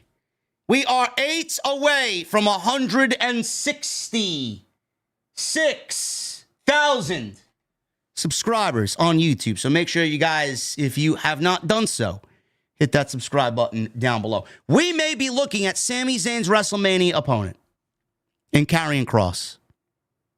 WWE could be giving Karrion Kross a major WrestleMania match. And listen, he needs to work with somebody that is as big of a babyface like Sami Zayn. I think that would help him tremendously along the way. So we may be looking at Kross's WrestleMania match. We may be looking at Sami's WrestleMania match right here. I like it. I think Kross, his demeanor, his attitude, his presentation, his body language, the way he accentuates, the way he dips in with his facial expressions in and out. He's sarcastic once, and then he dips into this smiley version of himself, and then angry. He's fucking great. I hope this is really what takes him to the next level. So we'll see. The New Day. They made their entrance with new graphics and new theme music. I'm not sure how I think about it yet. Not a big fan of the theme music, but the graphics and the color on their ring gear is fantastic. Rhea Ripley. She was backstage and she crossed paths with Iyo Sky. She said maybe she'll see her at WrestleMania. Liv all of a sudden attacked Iyo. Rhea Ripley made the save. Raquel attacked Ripley, and then they both ran away laughing. So we'll see what happens there. Rey Mysterio and Dragon Lee versus The New Day. Tag team action here on Monday Night Raw. Logan Paul entered. He's out there, and he sits by commentary. Why? Because he's wrestling Rey Mysterio next week in a Elimination Chamber qualifying match. Gee, I wonder who's going to win that one. Logan Paul entered to his music about 3 minutes in. Fans booed him, obviously. He got a "fuck you, Logan" chant, which I love because it's not bleeped out. I love a good "fuck you" chant. So Michael Cole said Paul has a chamber qualifying match against Rey Mysterio next week. This distracted the LWO. Kingston used Dragon Lee's mask to yank him off the top rope. Rey turned his back to watch Logan Paul walk out. You know, it's amazing. You know, Solomonster coined dumb babyface syndrome, right? How long has Rey Mysterio been around? Got to be, what, 30 plus years. The guy is distracted by somebody's theme music. Somebody's theme music goes off. Like fucking Tim the Toolman Taylor on Home Improvement. Turns around. The fuck you turning around for? It's just somebody walking down the aisle, man. Everybody usually gets distracted. Turned his back completely to watch Logan walk out. Woods shoved him off the steps and into the barricade. So we speeded up. Rey made a hot tag after the break. Woods saved Kingston from a 619. Rey hit Kingston with a seated senton outside. Logan Paul got in Rey Mysterio's face. So Rey shoved him and he landed on his ass on the outside. He also threw Kofi Kingston into the steel post. Dragon Lee then gave him a fucking ridiculous head scissor takedown Hurricanrana over the top rope and on to the floor outside. Kingston distracted the referee. Logan Paul saw an opening and he yanked Ray out of the ring and slammed him face first on the mats in front of the commentary table. He threw him back into the ring. Kofi Kingston distracted the referee long enough to get Ray up in a trouble in paradise and get the 1, 2, 3. There you go. Kim Jong-un says Kofi was dressed like Mega Man. I did not pick up on that. If that was the case, I love it. Love me some Mega Man. New Day win. I don't know where they're going with the Big E stuff. It was just all of a sudden, their momentum just stalled. After that, you'd think they'd have some solid plans for them. I don't know what they do going into WrestleMania, but I would not be shocked and I would not be opposed to the New Day versus the Viking Raiders or the War Raiders. I'm still calling them the Viking Raiders Experience. The War Raiders at WrestleMania for the WWE Tag Team titles. I think that is probably where we are headed for sure. Michael Cole gave us an update on Roman Reigns. He says they could only share what Reigns would allow them to share. So they didn't really even give us a medical update on Roman Reigns. All they said is that he'll be out for the foreseeable future. Well, Roman Reigns, man, he's got the greatest schedule in WWE history. Guy takes off every WrestleMania, after WrestleMania, up until SummerSlam. He takes off for several weeks in between shows. He only wrestles at the major shows. Showed up at the Royal Rumble. Now he's going to be out until after the Elimination Chamber. Who's got it better than Roman? I'm sure Roman is going to be planned for a major WrestleMania match. We just don't know what yet. It may be Rollins. It may be Punk. It may be Rollins and Punk. We don't know. We don't know. It may be Rock. We don't know. Dwayne could show up anytime he wants. We don't know. Kathy Kelly interviewed CM Punk. Punk said the silver lining from last night is, sure, I got the Elimination Chamber as a way to get to WrestleMania, but the real silver lining was that last night, neither Rollins or Reigns won the Royal Rumble. Punk apologized to the fans and to Sami Zayn because he said, I'm going to the Elimination Chamber and I'm going to beat CM Punk. And I have to set my goal for Mania. I put a lot of pressure on myself, and now the pressure is on everyone else. Alpha Academy. They're backstage. McAfee put over Cleveland before we got to the backstage segment, said all their teams stink. Michael Cole reminded him that the Cleveland Cavaliers this year are at least a good team. Alpha Academy. Chad Gable says he's going on an excursion to learn the dark arts of Lucha Libre. Now, I don't know what this means. I don't know who he's going to get taught from. But he says when he comes back, he wants to see Ivy Nile with the Women's Intercontinental title, and he wants to see the Creeds with the tag team titles. I doubt neither of these things will happen, and he will come back disappointed. But he said he's going to go on excursion, a journey, to learn the dark arts of Lucha Libre.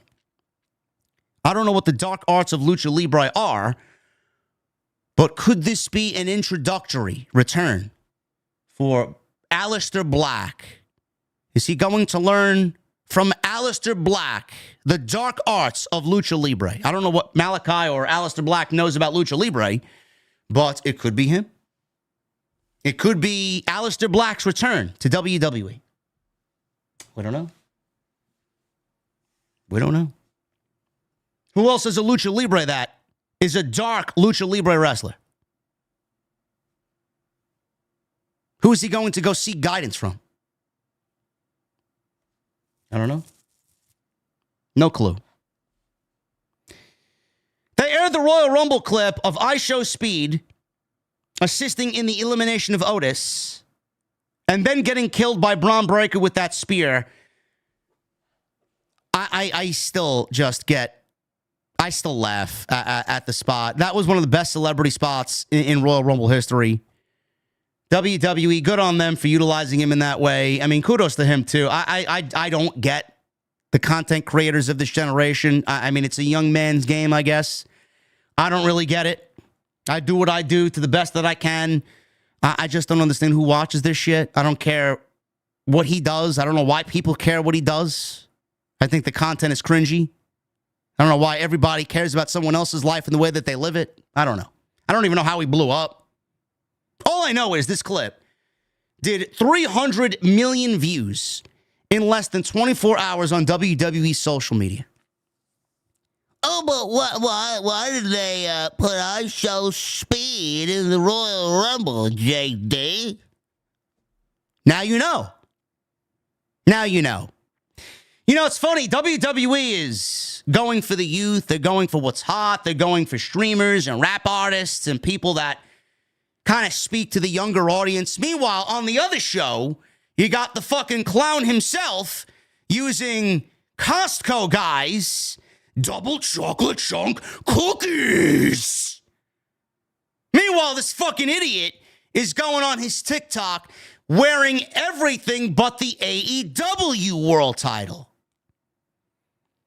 This guy was shown on a video last week wearing a WWE replica championship as he watched his son open up baseball cards.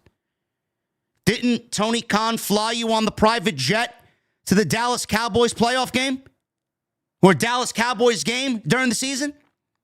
Didn't Tony Khan fly you to the Hammerstein Ballroom to hype up AEW Collision and Dynamite at the Hammerstein Ballroom? Didn't Tony Khan give you several precious minutes on his television show so that you could wrestle QT Marshall?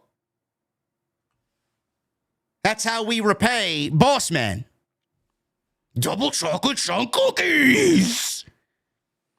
They got the Costco guys, and they got the fucking Rock and Roll Express. It's like their attitude is to get older instead of younger. Rock and Roll Express, Dory Funk Jr., or whoever else the fuck they're mentioning. I mean, are we fucking kidding me? Clearly, there are levels to this shit. It's like their mission is to get older, not younger. Oh, but AEW is the alternative, JD. Yeah, what, the alternative for what? The old age home?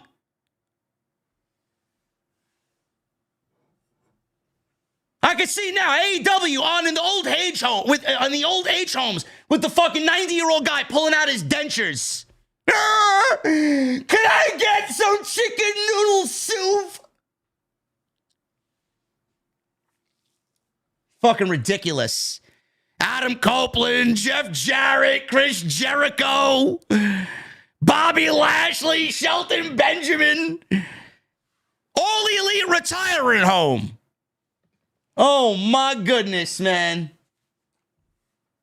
Gee, I wonder why their ratings are in the fucking toilet. Hey, nurse! Can I have the vanilla pudding?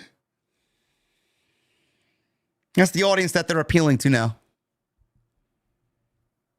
That's the audience they're appealing to now.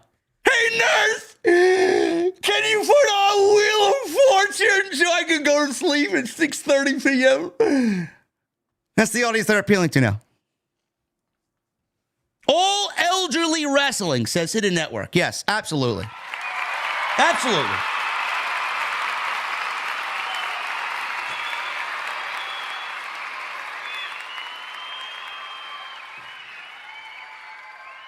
Tony McCann says Elias joined the Righteous. Who? Oh, the fake Wyatt family. Okay. Where are they competing now? On Ring of Honor. Okay, Ring of Honor, man. Holy shit. You know, the only people watching Ring of Honor are Denise and Righteous Reg, maybe. I don't know. I think they got 2 people left watching them, man. 2. Ridiculous. Yes, 300 million views. Get with the program, TK. Get with the program. Lyra Valkyria. You know. Do I have it? Yeah. Lyra Valkyria. Yeah. Yeah, Lyra. Yeah, she's got a match next week. She's got a match next week. I don't know, Jesse, why do we have birds flying around in my basement, bro? I don't understand, man. Did you leave the door open? Did Titus throw the scraps? Is the kitchen closed? The kitchen's closed. Yeah, you threw the scraps outside. Now you got all the fucking seagulls coming on into the fucking venue with the fucking door open. Look at this shit! Lyra! She's going one-on-one with Bayley next week. That's an Elimination Chamber qualifying match. Speaking of qualifying matches, Liv Morgan, she went one-on-one with Iyo Sky. Elimination Chamber qualifying match. They're starting to give out with the little graphics that they do at the bottom of the screen with the match announcements. WWE is giving out match ratings now for WWE 2K25. Liv Morgan has a rating of 91 in the video game. A little too high, man. Liv Morgan's a 91. Jesus Christ, I put Liv Morgan at least. The top of the top for Liv Morgan should be like an 84. Seriously. They gave Iyo an 89. They rated Liv Morgan higher than Iyo Sky. Believe that? I don't know who's in charge of the ratings over there on WWE 2K, but clearly they've already fucked up. Ridiculous. This wasn't bad. This wasn't bad. This was a lot better than their Saturday night's main event match. Just going to say, it was. The finish pissed me off, but I see the vision. I see where they're going with it. Iyo hits a suicide dive. That was the last thing we seen before a commercial break. Liv Morgan took control after the break, knocking her off the top rope. Morgan hit three amigos. Sky came back with a big knee strike. Then she hits a big missile drop kick, double foot stomp for 2. Liv Morgan hits a backstabber. Michael Cole said that she was taught this maneuver by Carlito, as that is his finishing move. Sky went up to the top, but Rodriguez distracted, which allowed Liv Morgan to knock her off. Iyo fought off Liv, hits a springboard moonsault. Iyo tried something off the top rope, but Morgan countered into a code breaker for a 2 count. Iyo came back with a Frankensteiner, Meteora in the corner. She went for the over the moonsault. Rodriguez jumps on the apron to distract her again. This allowed Liv Morgan to get her knees up off of over the moonsault. So, Morgan went for her finish. She went for the Oblivion. Sky countered into a German suplex off the ropes. Rhea Ripley is seen in the distance, running down to the ring to take out Raquel Rodriguez. Liv Morgan grabbed at Ripley's hair as Ripley took out Rodriguez. So Ripley, all of a sudden, turns around and punched Liv in the face with the referee watching. Referee called for the DQ. They announced Morgan is the winner, and that is the way Iyo gets eliminated from the Elimination Chamber qualifier. Ripley tried reasoning with Iyo. Iyo says she ruined her spot in the chamber. She ruined her WrestleMania dream. And she left after Rhea Ripley wanted a hug or a handshake, and she shoved Rhea Ripley away. Was the ending stupid? Yes. Yes, it made Rhea look like a geek for ruining Iyo's moment, not knowing what she did in the time that she was out there. But I could see the vision. WWE is playing up that Rhea is so pissed still with Liv Morgan, and Liv Morgan and Rodriguez are such a fucking problem that Rhea's anger got the best of her, and she ruined an opportunity for someone that she respects by accidentally hitting Liv Morgan. Now, it did look geeky. It did look a little silly on Rhea's behalf, but it almost came off in a way where I don't want to... obviously, this was all planned, and this was the way that it was supposed to end, but it almost came off as if it was not supposed to happen. They played it off in a way where I thought she fucked up. Because it's just the whole vibe around it. It just felt like it wasn't supposed to happen. And then they had to change the match outcome on the fly and give it to Liv and not Iyo. But obviously this was planned. But it came off as if it wasn't. So I can appreciate that aspect of it. I don't know if anybody else felt the same way. Maybe it's just me. But I felt like it was done so well, even though it made Rhea look like a geek, it came off in a way that it wasn't supposed to happen and that she did it accidentally and she didn't really mean to do it. But Iyo left. And they are on rocky terms right now. What this is probably going to lead to is, well, John Cena is in the men's. He's already announced for the men's. CM Punk announced against Sami Zayn tonight. He won his match. He's in the chamber. We can kind of see where they're going with the men's chamber. I don't know if there's going to be a last chance qualifier for the men, but it looks like the women might have a last chance qualifier, and it looks like Iyo may get in to the Elimination Chamber at the very end and then get a second chance. Hopefully she wins the chamber, and hopefully they get Iyo and Rhea Ripley at WrestleMania. Iyo and Rhea Ripley are together on TV in the same segments. They got the same problem. This is not the first time that it's happened.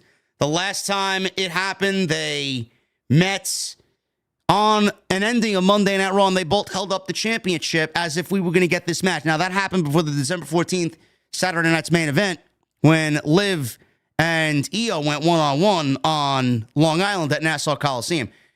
WWE, to me, is absolutely setting up Rhea versus Iyo at WrestleMania.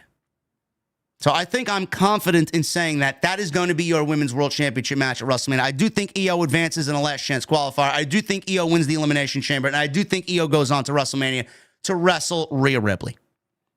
Whether she's a babyface or a heel, I don't know. Anything could happen on the road to WrestleMania. But I do think that we are set in that.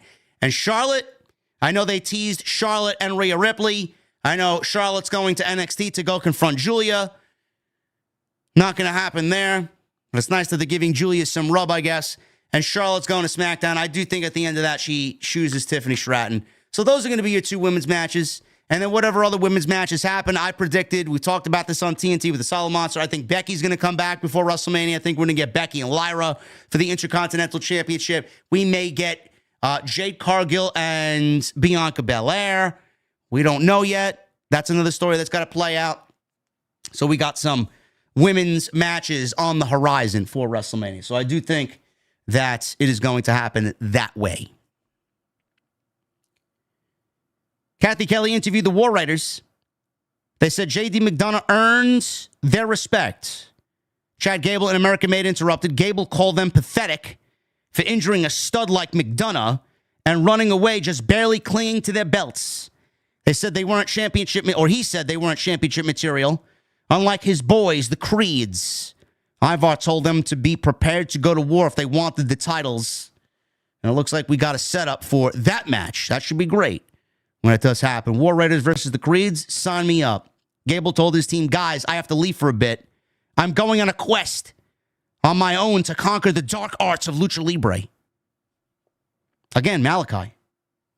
Might be Malachi, Aleister Black. We don't know. See what happens. There was a video package for AJ Styles. Adam Pearce says he made one more move before the transfer portal closed and announced that Styles was now a member of the Raw brand. He'll be on the next week's show. Braun Breaker entered. He advised Adam Pearce to keep Styles away from him. Braun also wanted to know what was next for him and didn't think Pearce was showing him and the title any respect. They left to go discuss what's next for Braun Breaker. I don't know. Is Braun Breaker going to get a one-on-one match with Penta at WrestleMania? They teased that last week. Is Braun Breaker going to get a one-on-one match with AJ Styles at WrestleMania? We don't know. A couple of options to work with there. Should be fun. Sheamus is another one. We could get Sheamus and Braun Breaker. I think that's the match I go for. Give Sheamus the IC title. Maybe we get a multi-man match. Penta, Styles, Sheamus, Breaker. I think it should end with Sheamus winning the IC title at WrestleMania. Seth Rollins. This guy tonight came out dressed as Jeepers Creepers. Where'd you get those peepers? Jeepers Creepers. Where did you get those eyes? That's the way he came out. Came out dressed as Jeepers Creepers without the scary face. Got the top hat. He's got the glasses. He got the black leather coat. Rollins entered wearing his ridiculous Jeepers Creepers outfit. He said it stung that he didn't win the Royal Rumble, but he was happy and proud of Jey Uso. He loves seeing good people get what they deserve. He also loved that Punk lost. He loves seeing a scumbag and a piece of trash get dumped by that idiot, Logan Paul. Rollins said Reigns also lost and may not make it to Mania after all. Reigns was hurt, but Reigns and Heyman wouldn't admit it. WWE wouldn't tell them the truth, but Rollins knew that he hurt Reigns. Rollins wasn't in the wrong because for the past 4 years, Reigns has done nothing but hurt those close to him. Reigns has a limited schedule, so if anything, Rollins did him a favor. Rollins said his path to Mania now went through the chamber, and he had a qualifying match in a couple weeks against Finn Balor. Rollins wanted to talk to Sami Zayn and called him out. Rollins is speaking to Sami Zayn. Rollins led the crowd in a chant for Sami. Rollins admitted that they haven't seen eye to eye lately, but that was in the past. Their future could be the Chamber or even WrestleMania. But Zayn's immediate future was Punk. Everyone knew Rollins hated Punk, but Rollins knew how much Zayn hated Punk as well. Rollins said Zayn put on a brave face at War Games, but tonight was not the night for that. He reminded Sami that Punk said he wasn't on his level. Punk was delusional if he thought that. Sami Zayn was a main eventer at WrestleMania. Zayn was also a good person, something Punk has never been. Punk wasn't on Sami's level because Sami is levels above. Rollins wanted Sami to keep Punk out of the chamber. People like Sami belonged in the match, not Punk. Put his WrestleMania dream in the dirt for good and come fight me in that chamber. Rollins left. Punk's music hit. They met in the aisleway, and referees were out there to separate them almost immediately before they started exchanging fists. Rollins continued to the back while Punk went to the ring to go wrestle Sami. Now, I thought Rollins was going to come out of the Royal Rumble being a heel. He attacked Roman, who is the OTC, who gets cheered now because he won the Ulafala back and he conquered the Bloodline 2.0. He curb stomped Roman Reigns into oblivion on Saturday night. And obviously, he attacked CM Punk, who's a babyface. Seth Rollins gave these fans every reason to fucking boo him out of the building tonight, and they did not. So what does that tell you? What does that mean? I don't know. Right now, we're in this limbo. Is Rollins going to go heel or is he going to stay babyface? I don't know. To me, he works better as a heel. To me, after everything that we saw at the Royal Rumble, I do think he should be a heel. I think he needs a fresh coat of paint. He needs a new attitude. He needs a new character tweak. He needs to be a heel. I think that's where they're going with him. I hope so anyway. We don't know exactly what the match is. Right now, they want you to believe it's Rollins and Punk. Again, the Elimination Chamber is going to be unpredictable. It could go either way. It could be Rollins. It could be Punk. It could be Cena. We don't know who's going to be in it. We don't know. So we'll see. But it could be Reigns and Rollins, and then we get Punk and Cody. It could be Cena and Cody, and then we get Punk, Rollins, and Reigns. I don't know which way they're going. Out of the two, I would prefer Punk and Cody and then Rollins and Reigns. I think both are absolutely mega WrestleMania matches. I mean, the history between Rollins and Reigns is a WrestleMania match in itself. And then you got Punk and Cody, two of the biggest stars in the company. Number 1A and 1B. Or in this case, Punk, I think, is 1C. Still, it's a mega WrestleMania main event. I don't know which way they're going to go. Again, on today's video, I lobbied for McIntyre and Reigns. I think that would be a WrestleMania match. Yeah, it's happened before. Yeah, it's the story that's going on right now. It's not as much history as Reigns and Rollins, but I think that would work great if they wanted to do that. Right now, the rumor is McIntyre and Damian Priest. I don't know who's going to get excited about that. Sure, they have a little bit of history. Who cares? It's not McIntyre's mission statement. His mission statement is the bloodline. He's took out everybody in the bloodline but Roman Reigns. So how are we going to get McIntyre to Reigns? I don't know. I would have, listen, I mean, it's a mock card. I talked about this earlier. McIntyre and Reigns. Then we do Punk and Cody. No, actually, no, I'm sorry. Scratch that. We do Punk Rollins, McIntyre Reigns. You can do Cody and Randy, and then do Sami and KO. It's probably not the way that they're going to go, but if they wanted to go that route, they could certainly do that. Again, I don't know. The Chamber should reveal everything, honestly. You know, Royal Rumble was step one. Chamber is going to reveal everything. You're going to know where they go, for sure. Right now, I'm leaning towards Punk and Cody.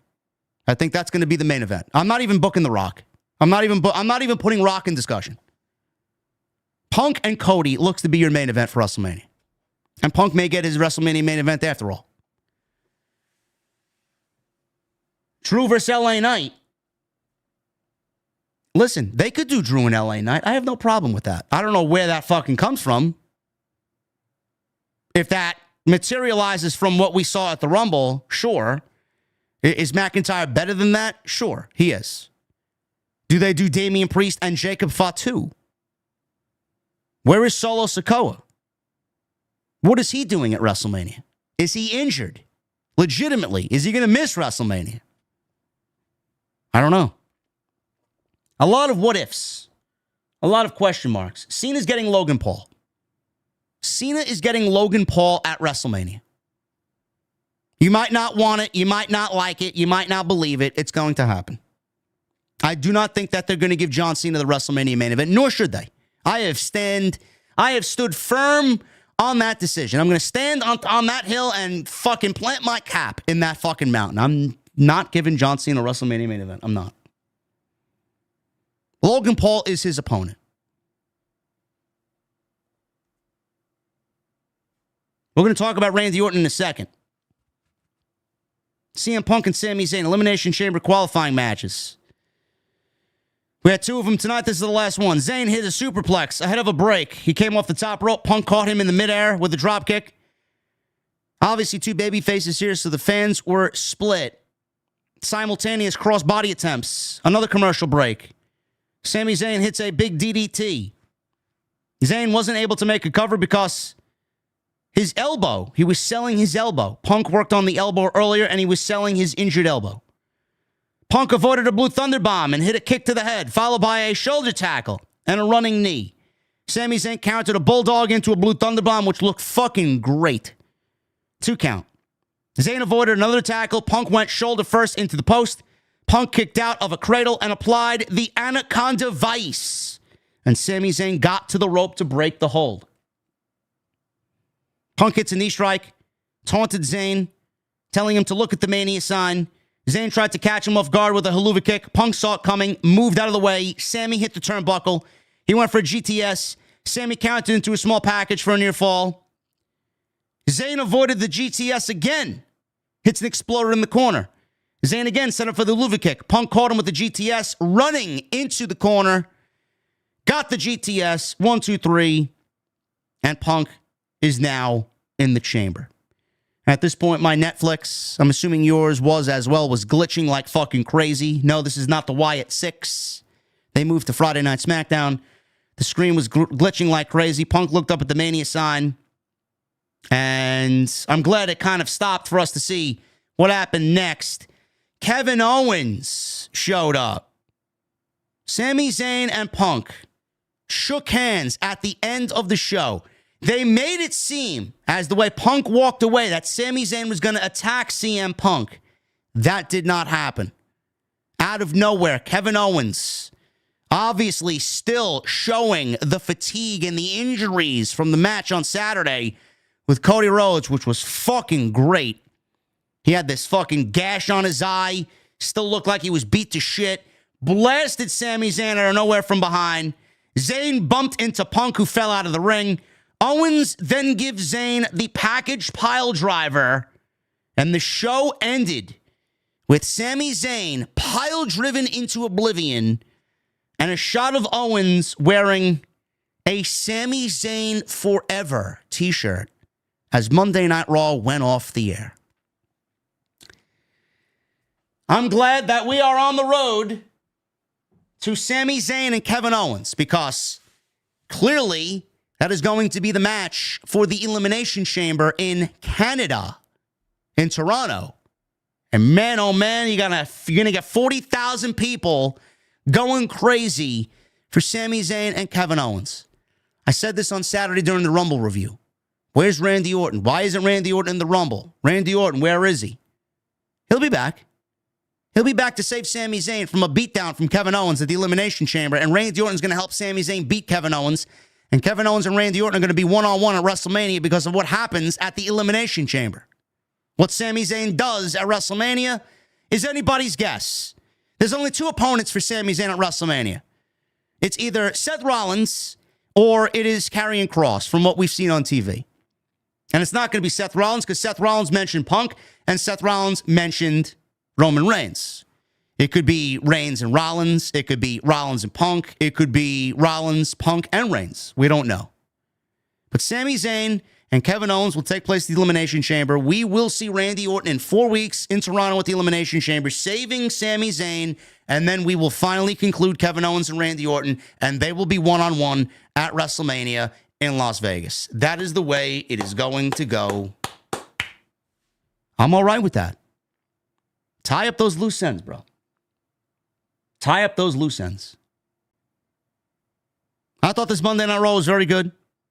Wasn't, oh my God, it wasn't the best show ever, but it did what it needed to do. We got some chamber qualifying matches. We got them. We got people in the chamber. We got women's drama happening with Rhea Ripley and Iyo Sky.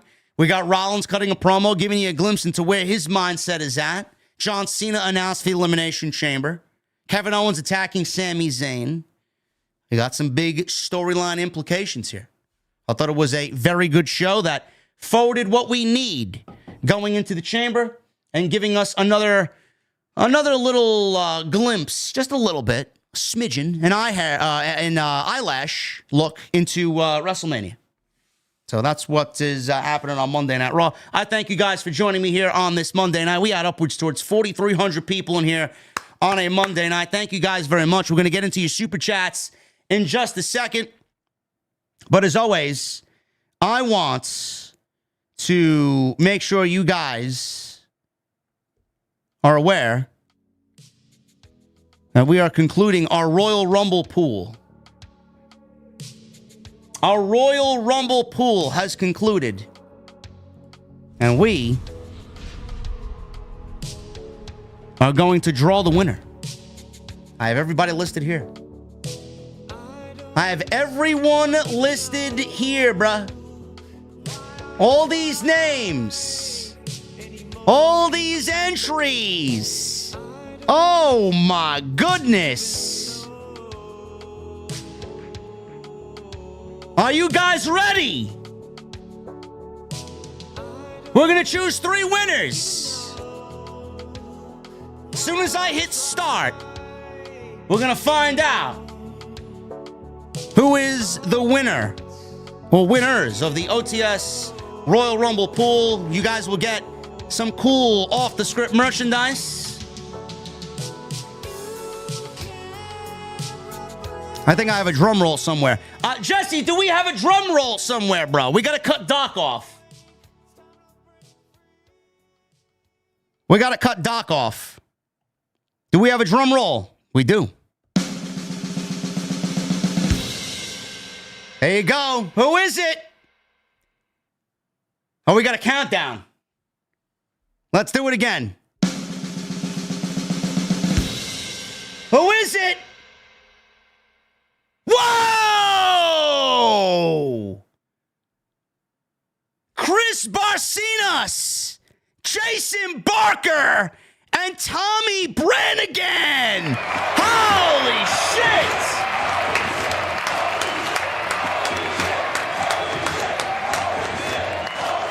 Wow!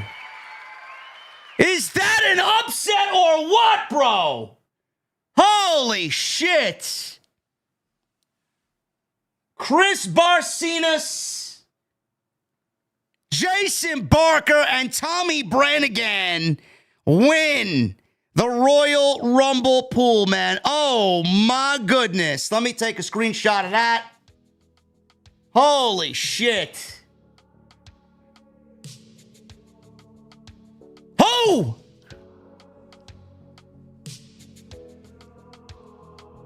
That is crazy, man.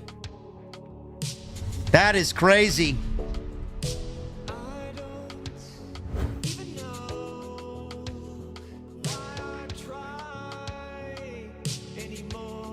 If your name was called and you won, I'm going to need you guys to reach out to me on Twitter. My DMs are open.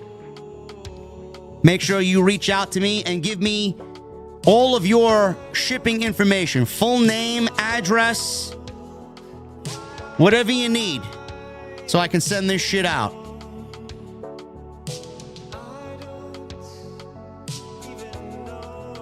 If they don't answer within 5 minutes, new winner. Sidro, your name was not called, bro, okay?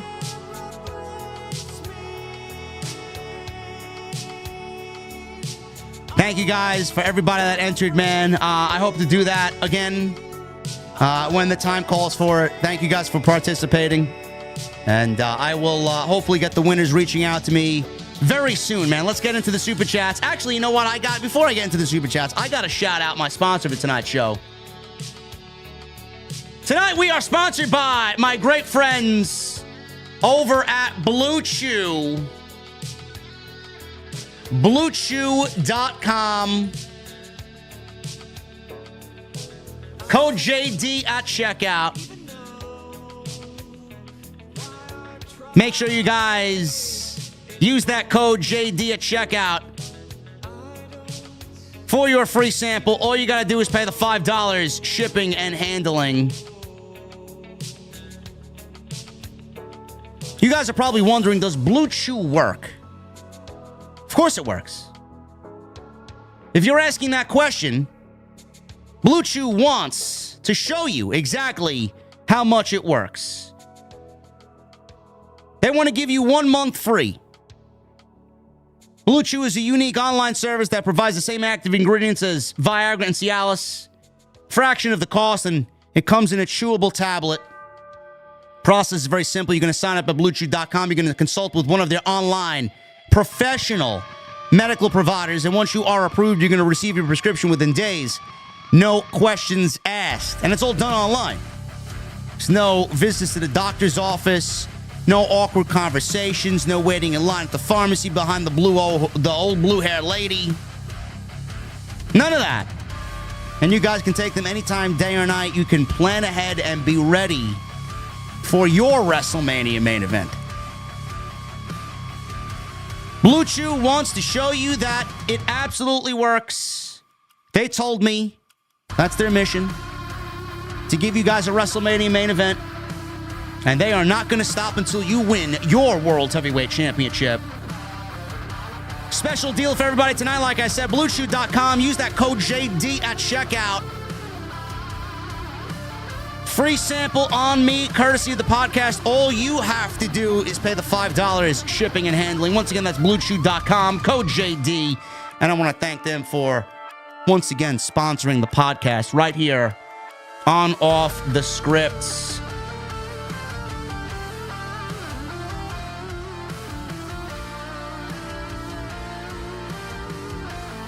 Hardy Punk Steel Cage 09 with a $2 Super Chat. Yeet to WrestleMania starts now. Yeet in a bit. JD. And Hardy Punk Steel Cage also says heel faction swerve revealed tonight. Finally. Ali with a $5 super chat. I would have loved to see Jordan Grace versus Rhea Ripley at WrestleMania. Who knows? She may be in one of the qualifiers. We don't know yet.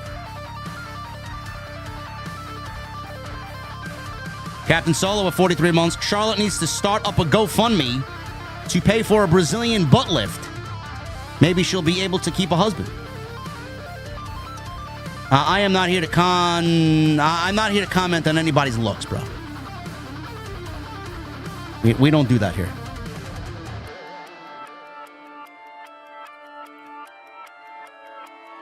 King Mo Jackson with the 199 OTS for life. Chamber and Money in the Bank. What's your prediction? Punk and John Cena. Captain Solo with a 5. So with the New Day turning heel, does this mean I can no longer purchase my Booty-O's cereal for breakfast? I think they discontinued that, brother. I think you're out of luck. All right, Tommy has stepped up. Tommy Brannigan has stepped up. Now we just need Jason Barker and Chris Barcenas.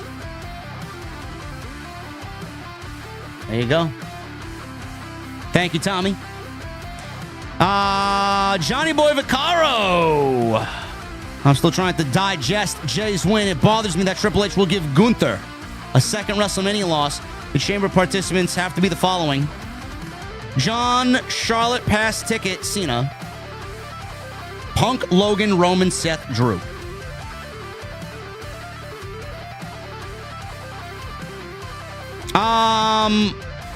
Logan, Punk, Cena, and Seth, yes. I don't know who the final two will be. Drew may end up moving to SmackDown. Could be Styles. Could be Styles. Who that sixth man will be, I don't know. King Mo Jackson with a 20. People complain and bitch too much. All this panic for no reason. The story is there. There is more we don't know yet. Calm down. Let things play out. Charlotte, Jay may not have the titles at the end of 25. Chamber and Money in the Bank is coming soon.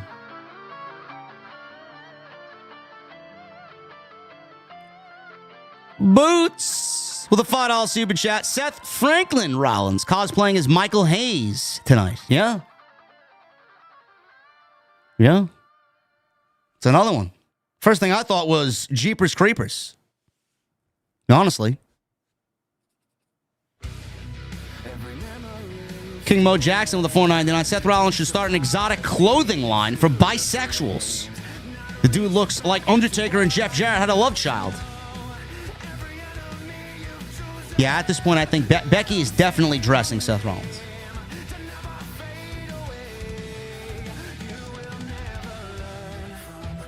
DC from Calgary with a $13.99. Hey, JD, can't deny Rock and Roman at Mania would be money. But I think Reigns-Rollins will be a great pure pro wrestling match for Mania. Rollins has to have a receipt coming from Reigns at the Chamber. Probably.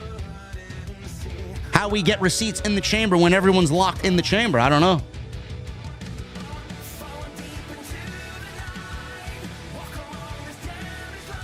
They may be headed for Reigns and Rollins.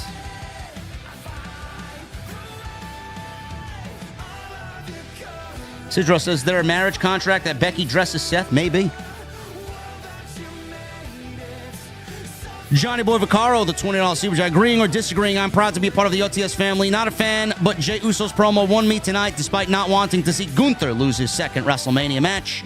Jay, bring your A plus game to kill the king.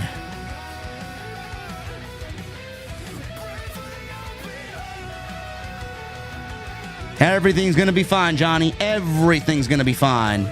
Richie V with a $1.99. That Jey Uso hate didn't translate to TV at all. Of course it did.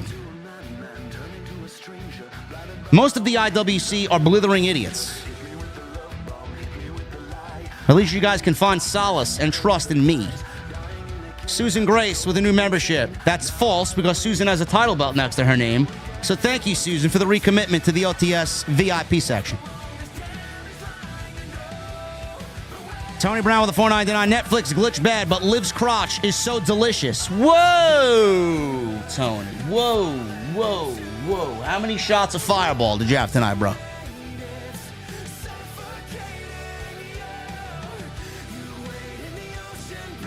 Michelle Moran with a $5 super chat.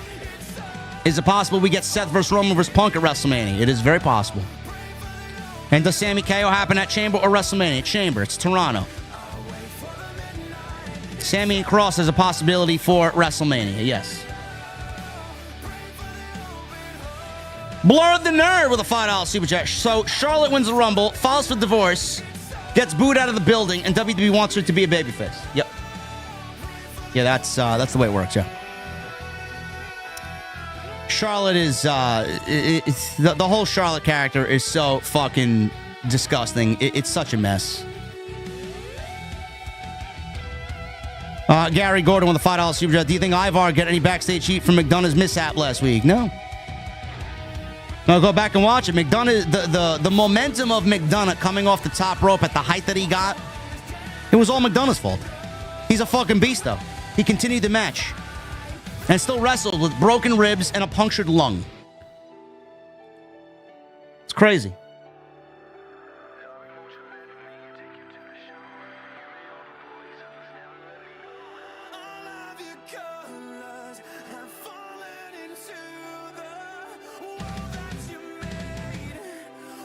Senile with a $20 super chat. Everyone wants to know what's going on with all the Netflix glitches, so I figured it out. Kevin Dunn. He somehow escaped from his dam, snuck in, chomped through the fiber cable at Netflix headquarters with his Bucky Beaver teeth. Listen, man, I believe even he has to hibernate, bro. It's still cold outside.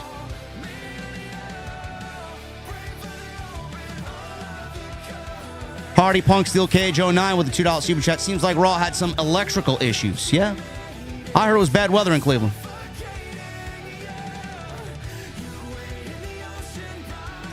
Ricardo Linnell with a 54 months. Fuck Ronda Rousey, fuck Bill Goldberg, and most of all, fuck Charlotte Flair. OTS for life.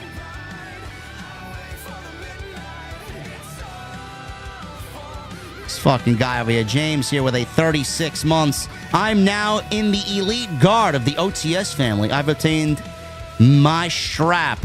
To all of my OTS family, I love you all. And JD, keep on kicking ass. You got it, brother. I always do. Ricardo with the $10 super chat. Charlotte's firmware update caused all the glitching on Netflix. Get her the fuck off my TV.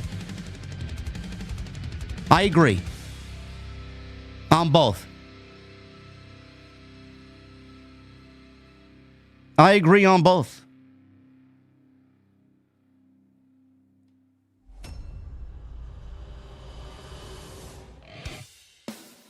Joseph King with 36 months. What's up, JD? I've been thinking about that. Jay White should jump ship to WWE because he's not being used properly in AEW, like most of them over there. Well, that's what happens when your promoter and booker is a hack and clueless. Michael Krause with a $2 super chat. JD and OTS, let's go. Yeah, thank you, Michael Krause. Baby Shaq, 33 months. The Royal Rumble was good until the Android. Charlotte Flair ruined it. 2 days later, she got booed out of the building and divorced.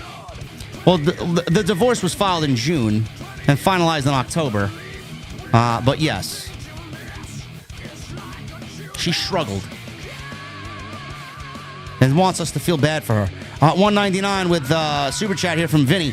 So does Randy not have a Mania match? Yes, he does. His name is Kevin Owens. Loosh with a $5 super chat. OTS Por Vida. We need that OTS for Spanish speakers. And we got to know who was that kid or person in the crowd that triggered Logan. I have no idea. Logan just being a heel, bro.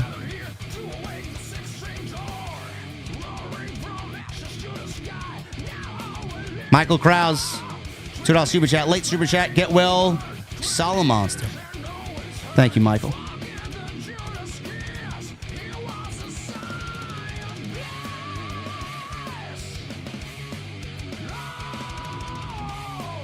Party Punk Steel Cage 09 with a $5 super chat. Cena doesn't win shit. Gets frustrated, turns heel at SummerSlam, slowly rises above the hate, claims his 17th at Armageddon in December by never giving up. I don't think we see John Cena a heel here. No. Xeno Zero, thank you for the $100 bomb earlier. Appreciate you. Michael Krause with a 2. Changed or change is always needed. Long-term booking. That's what I live by, bro. Long-term booking. Is Solid Monster here? Why is everybody saying love you solo?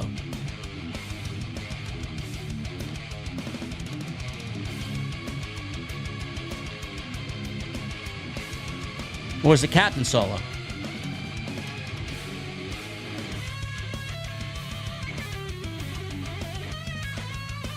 Anthony Carroll, the $20 super. A coworker of mine had been calling it for weeks that Jey would win the Rumble. We were all, nah, now we are here. I told him he's picking my lottery numbers. Listen, man. All you gotta do is watch the show. Watch the show. Sidro with a 5. Moses was the first person to use Control-C as a shortcut. And my girlfriend broke up with me because I listened to Linkin Park. But in the end, it doesn't even matter.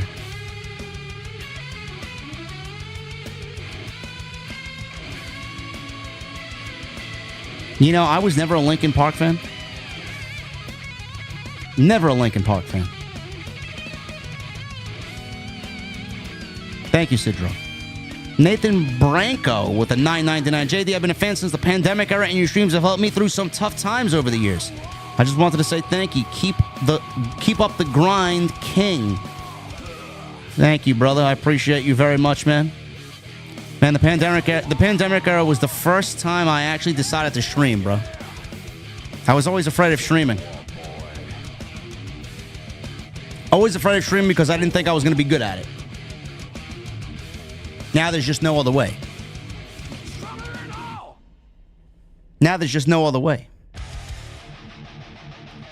Best in the world, Matt, with a $10 super chat. Everything that Jey Uso has been through the past 4 years has been leading up to this moment. Gunther is a made man, even if he loses at Mania. Absolutely. Everybody was shouting out the monster to feel better. Oh, okay. Yeah, he's probably in dreamland right now. I hope so. Probably took himself some NyQuil, some sleep aid. Hopefully he has a nice dehumidifier on, some Vicks on the chest like the old school days, and hopefully he's sleeping like a baby. Best in the world, Matt, with a $10 super chat. Everything that Jey, yes, I agree with you, brother. Thank you, man. Cornell Bryan with a $4.99. Spoiler, Jey Uso will give his WrestleMania main event spot to The Rock on SmackDown this Friday. No. The Ashen Chevalier with a new membership. Thank you for the membership, brother. Welcome to the club. Yuri Lover with a $5 super chat. How many androids does it take to screw in a light bulb? One to piss off millions of people at the Rumble, and another to interfere with my Netflix.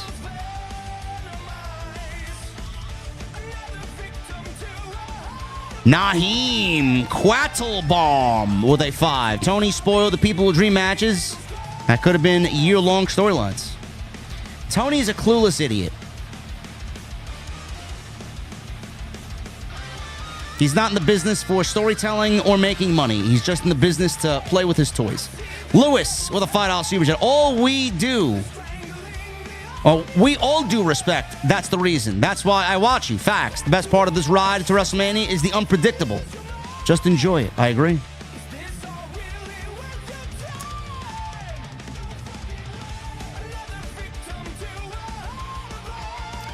Lucky Death with a $5 super chat. Internet marks know nothing, and a wrestling company will never prosper by appeasing them. Main event Jey Uso is an experience, and the people want it. I agree, but everything has a shelf life.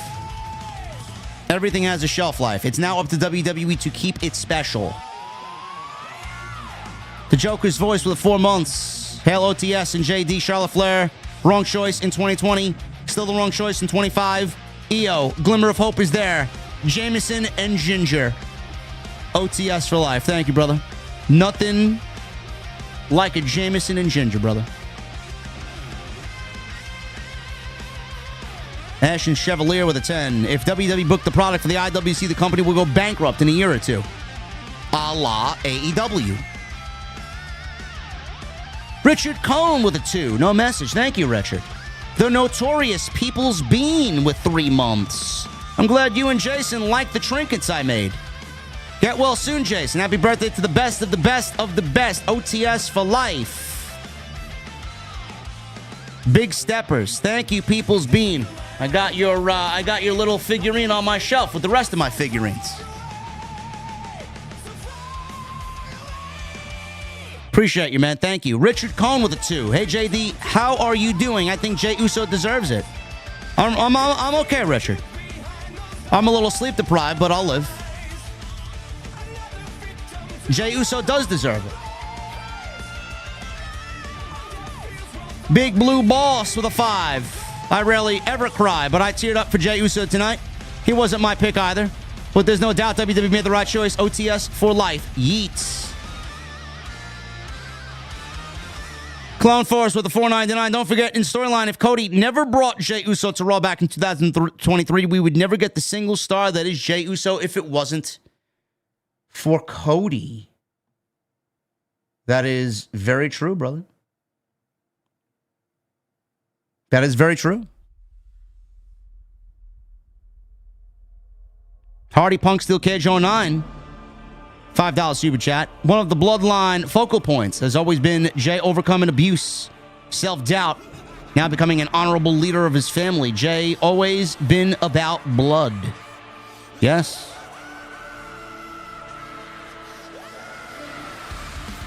Clone Force 99 with a $1.99. Prayers for good mic work, JD. What happened to him? What is he dealing with? Everybody's sick. Demeter! Orton can't kiss Cody before match like Brandy with a $7.99. JD, thoughts on Owens winning the Chamber, becoming #1 for Cody at Mania? No, he lost already. Zayn returns and finds his way into a triple threat at Mania. A take on WrestleMania 30 and WrestleMania 20. Demeter, sounds comments, but neither is happening, brother. Loosh. I wish House of Glory can have a show in Georgia. All I can say, Loosh, is keep your eyes on House of Glory on Instagram.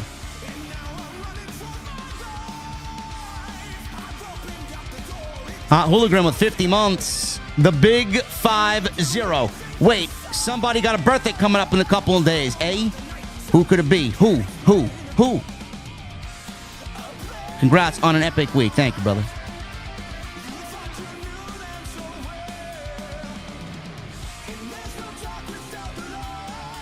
Basic with a $9.99. I was legitimately annoyed that Kaiser got a humiliating elimination. He's a classic heel that deserves much better. He's going to be fine. He's going to be fine.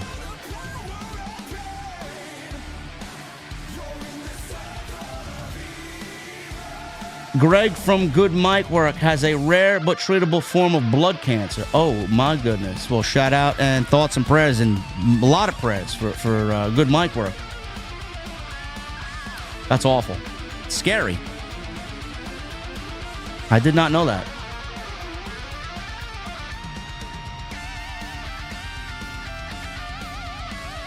The next Hog Show, I believe, is March 15th, if I'm not mistaken. Gary Gordon with a $20 super chat. On the U.S. Open bowling telecast last night on FS1, many mentions of the Royal Rumble were made.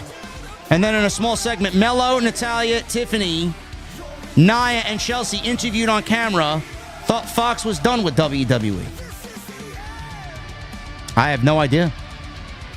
Who watches bowling nowadays? Is Pete Weber still bowling? He's the only bowler I remember back from my childhood. My dad watched bowling and he bowled. And I knew of Pete Weber. John with a $4.99. Roman Rollins and Punk for night one main event. Unless Punk wins the Chamber, he doesn't fit anywhere else. Royal Rumble spot. Set this up. Yes. Keith Tunstall Jr. with 16 months. Ever since you played The Front by Stryker, I've been obsessed with that song. I have it on my gym playlist now, and I have it on repeat at the gym. You don't say, Keith.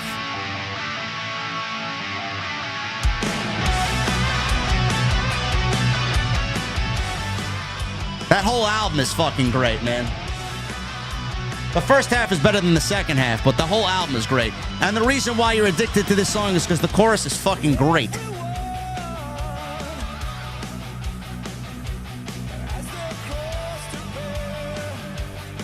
Captain Solo with a $5 super chat. Are we sure Charlotte is a Flair? I'm starting to think she's a member of the Anoa'i family with all the things she's given. Something ain't right there, bro.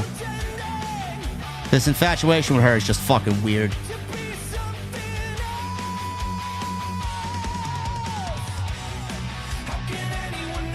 Apex with a $1.99. JD, does Charlotte beat Rick in titles or divorces? I think she beats both of them soon.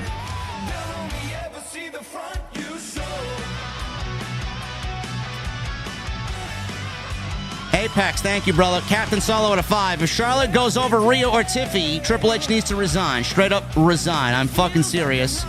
Triple H should have gotten the message loud and clear by now. I don't know how he has her beat Tiffany. I really don't. Hopefully these reactions change his mind.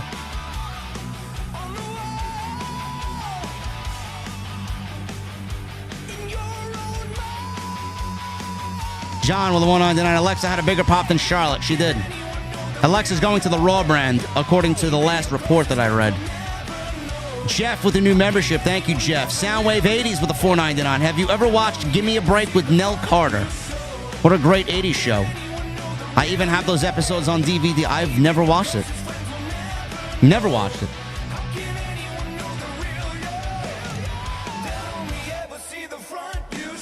Captain Solo with a $2 super chat. Roman is going to Disney World.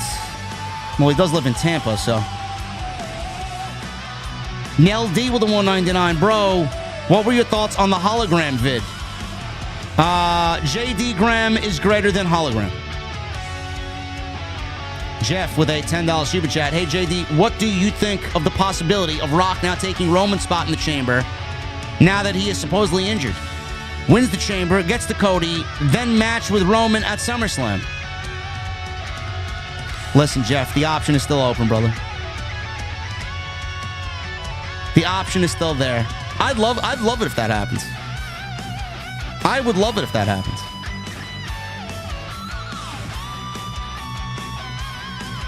That means we get Cody and Rock, Cena, Logan Paul, Roman, Punk, and Rollins, Randy, and KO, Gunther, Jey, and so on and so forth.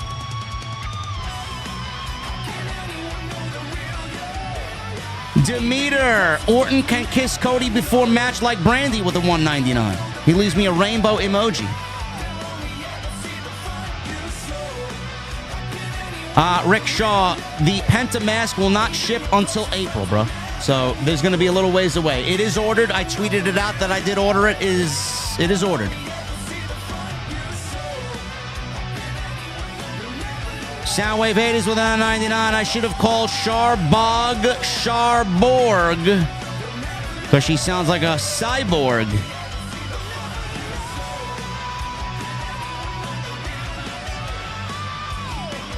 The final boss, $4.99. The fact they said Rollins and Balor is a couple of weeks makes me think that Roman isn't going to let Rollins in the Chamber. I don't know. He also says I could see Punk low blow Cena to win the Chamber. Why do we need to low blow Cena? Why do we need to low blow Cena to win the Chamber?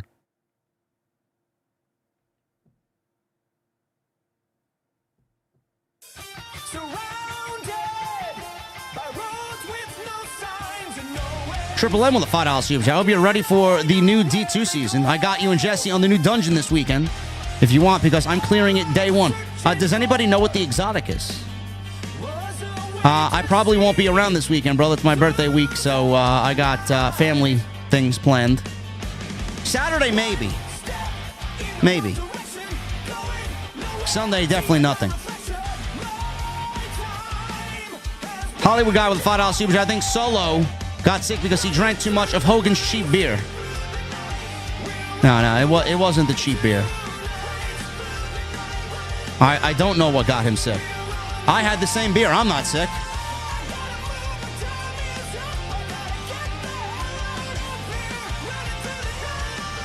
Jamel Turney with a $4.99. So why does everyone have to qualify for the Chamber except Cena, and we won't see him until Chamber? Well, he's got a specific number of dates, number one. And number two, John Cena is like the greatest of all time, so he can do whatever he wants.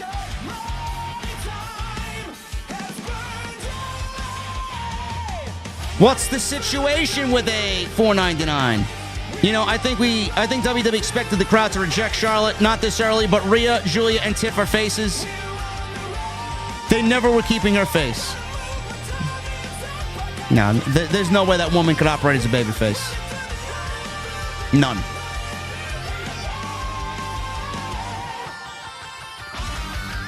My birthday's on Thursday, guys. Let's celebrate Wednesday. Let's celebrate Wednesday.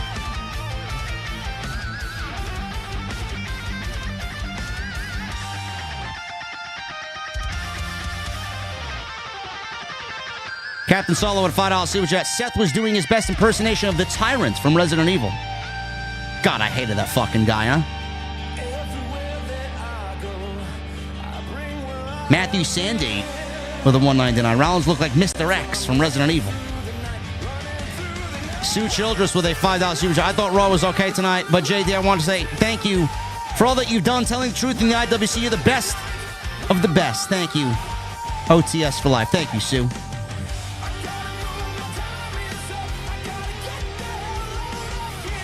Bearded Beast with an 8 months. JD's the man. Glad to be a part of the family for the road to WrestleMania. Thank you, brother. Nowhere else you need to be. I got you. Christopher Holloway with a new membership. Christopher, thank you, brother. Welcome to the family. Welcome to the VIP section. Captain Solo with a 5. Charbot Flair's ass is so narrow that when she uses the bathroom, she falls directly into the bowl. Yeah. Listen, guys. Listen, guys. I like me a woman with nice assets, okay? To each his own. Joey Taylor with a $5 super chat. JD, this is Joseph Taylor. I have to use this new account, but I have been subscribed to your channel for 3 years. I appreciate you, Joey Taylor. Thank you. I figured that this was a new account because your last name is Taylor and your first name is Joey. Thank you, man. Hardy Punk Steel Cage 09 with a 2. Crash Out Chamber Shenanigans a la Edge HBK incoming. Maybe. Demeter, okay, JD, you hate idea. I grabbed Tony Khan balls for $1. Thank you, brother. What a name that is, huh? Austin Pinkerton with a $9.99. I can finally comment in the live chat after I subscribed 2 weeks ago. Keep up the good work, JD. Yes, brother. I do that to keep the trolls at bay, bro. We got a lot of trolls. Wilfredo with a 2. JD, what you think is Punk's favor? Something to do with a world title match or WrestleMania, or Paul Heyman leaves Roman Reigns to become his official wise man. And Miles Marable with a $9.99. Jay has been close to winning a world title similar to before Jeff Hardy won it. Lost to Roman, Priest, Gunther. Just like Hardy lost to Triple H, Randy Orton, and Edge before winning it. OTS for life. He's going to win the world title at WrestleMania. Guys, thank you for a great stream. I appreciate you guys very much. You guys killed it like you usually do. Now we will see what happens tomorrow night. Solid Monster is very ill. I don't know if there will be a Tuesday Night Titans tomorrow. I will keep you guys posted. We'll figure something out. If not, I'll just spend the night playing Destiny, I guess. I don't know. We'll figure it out. Follow me on social media at JD from NY206. Twitter, Instagram, TikTok, and Cameo. Hit that subscribe button down below.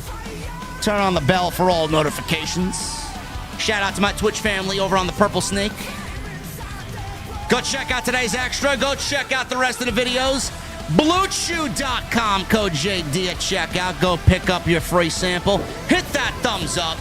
Hit that subscribe button down below. Leave a comment. Helps us out in the algorithm. You guys know the deal. And all you winners, 3 winners of the Rumble pool. DMs are open. Send me your info so I can send you shit. And I will see you guys right back here tomorrow, hopefully, with Tuesday Night Titans. Right here on Off the Script. I'll see you guys later.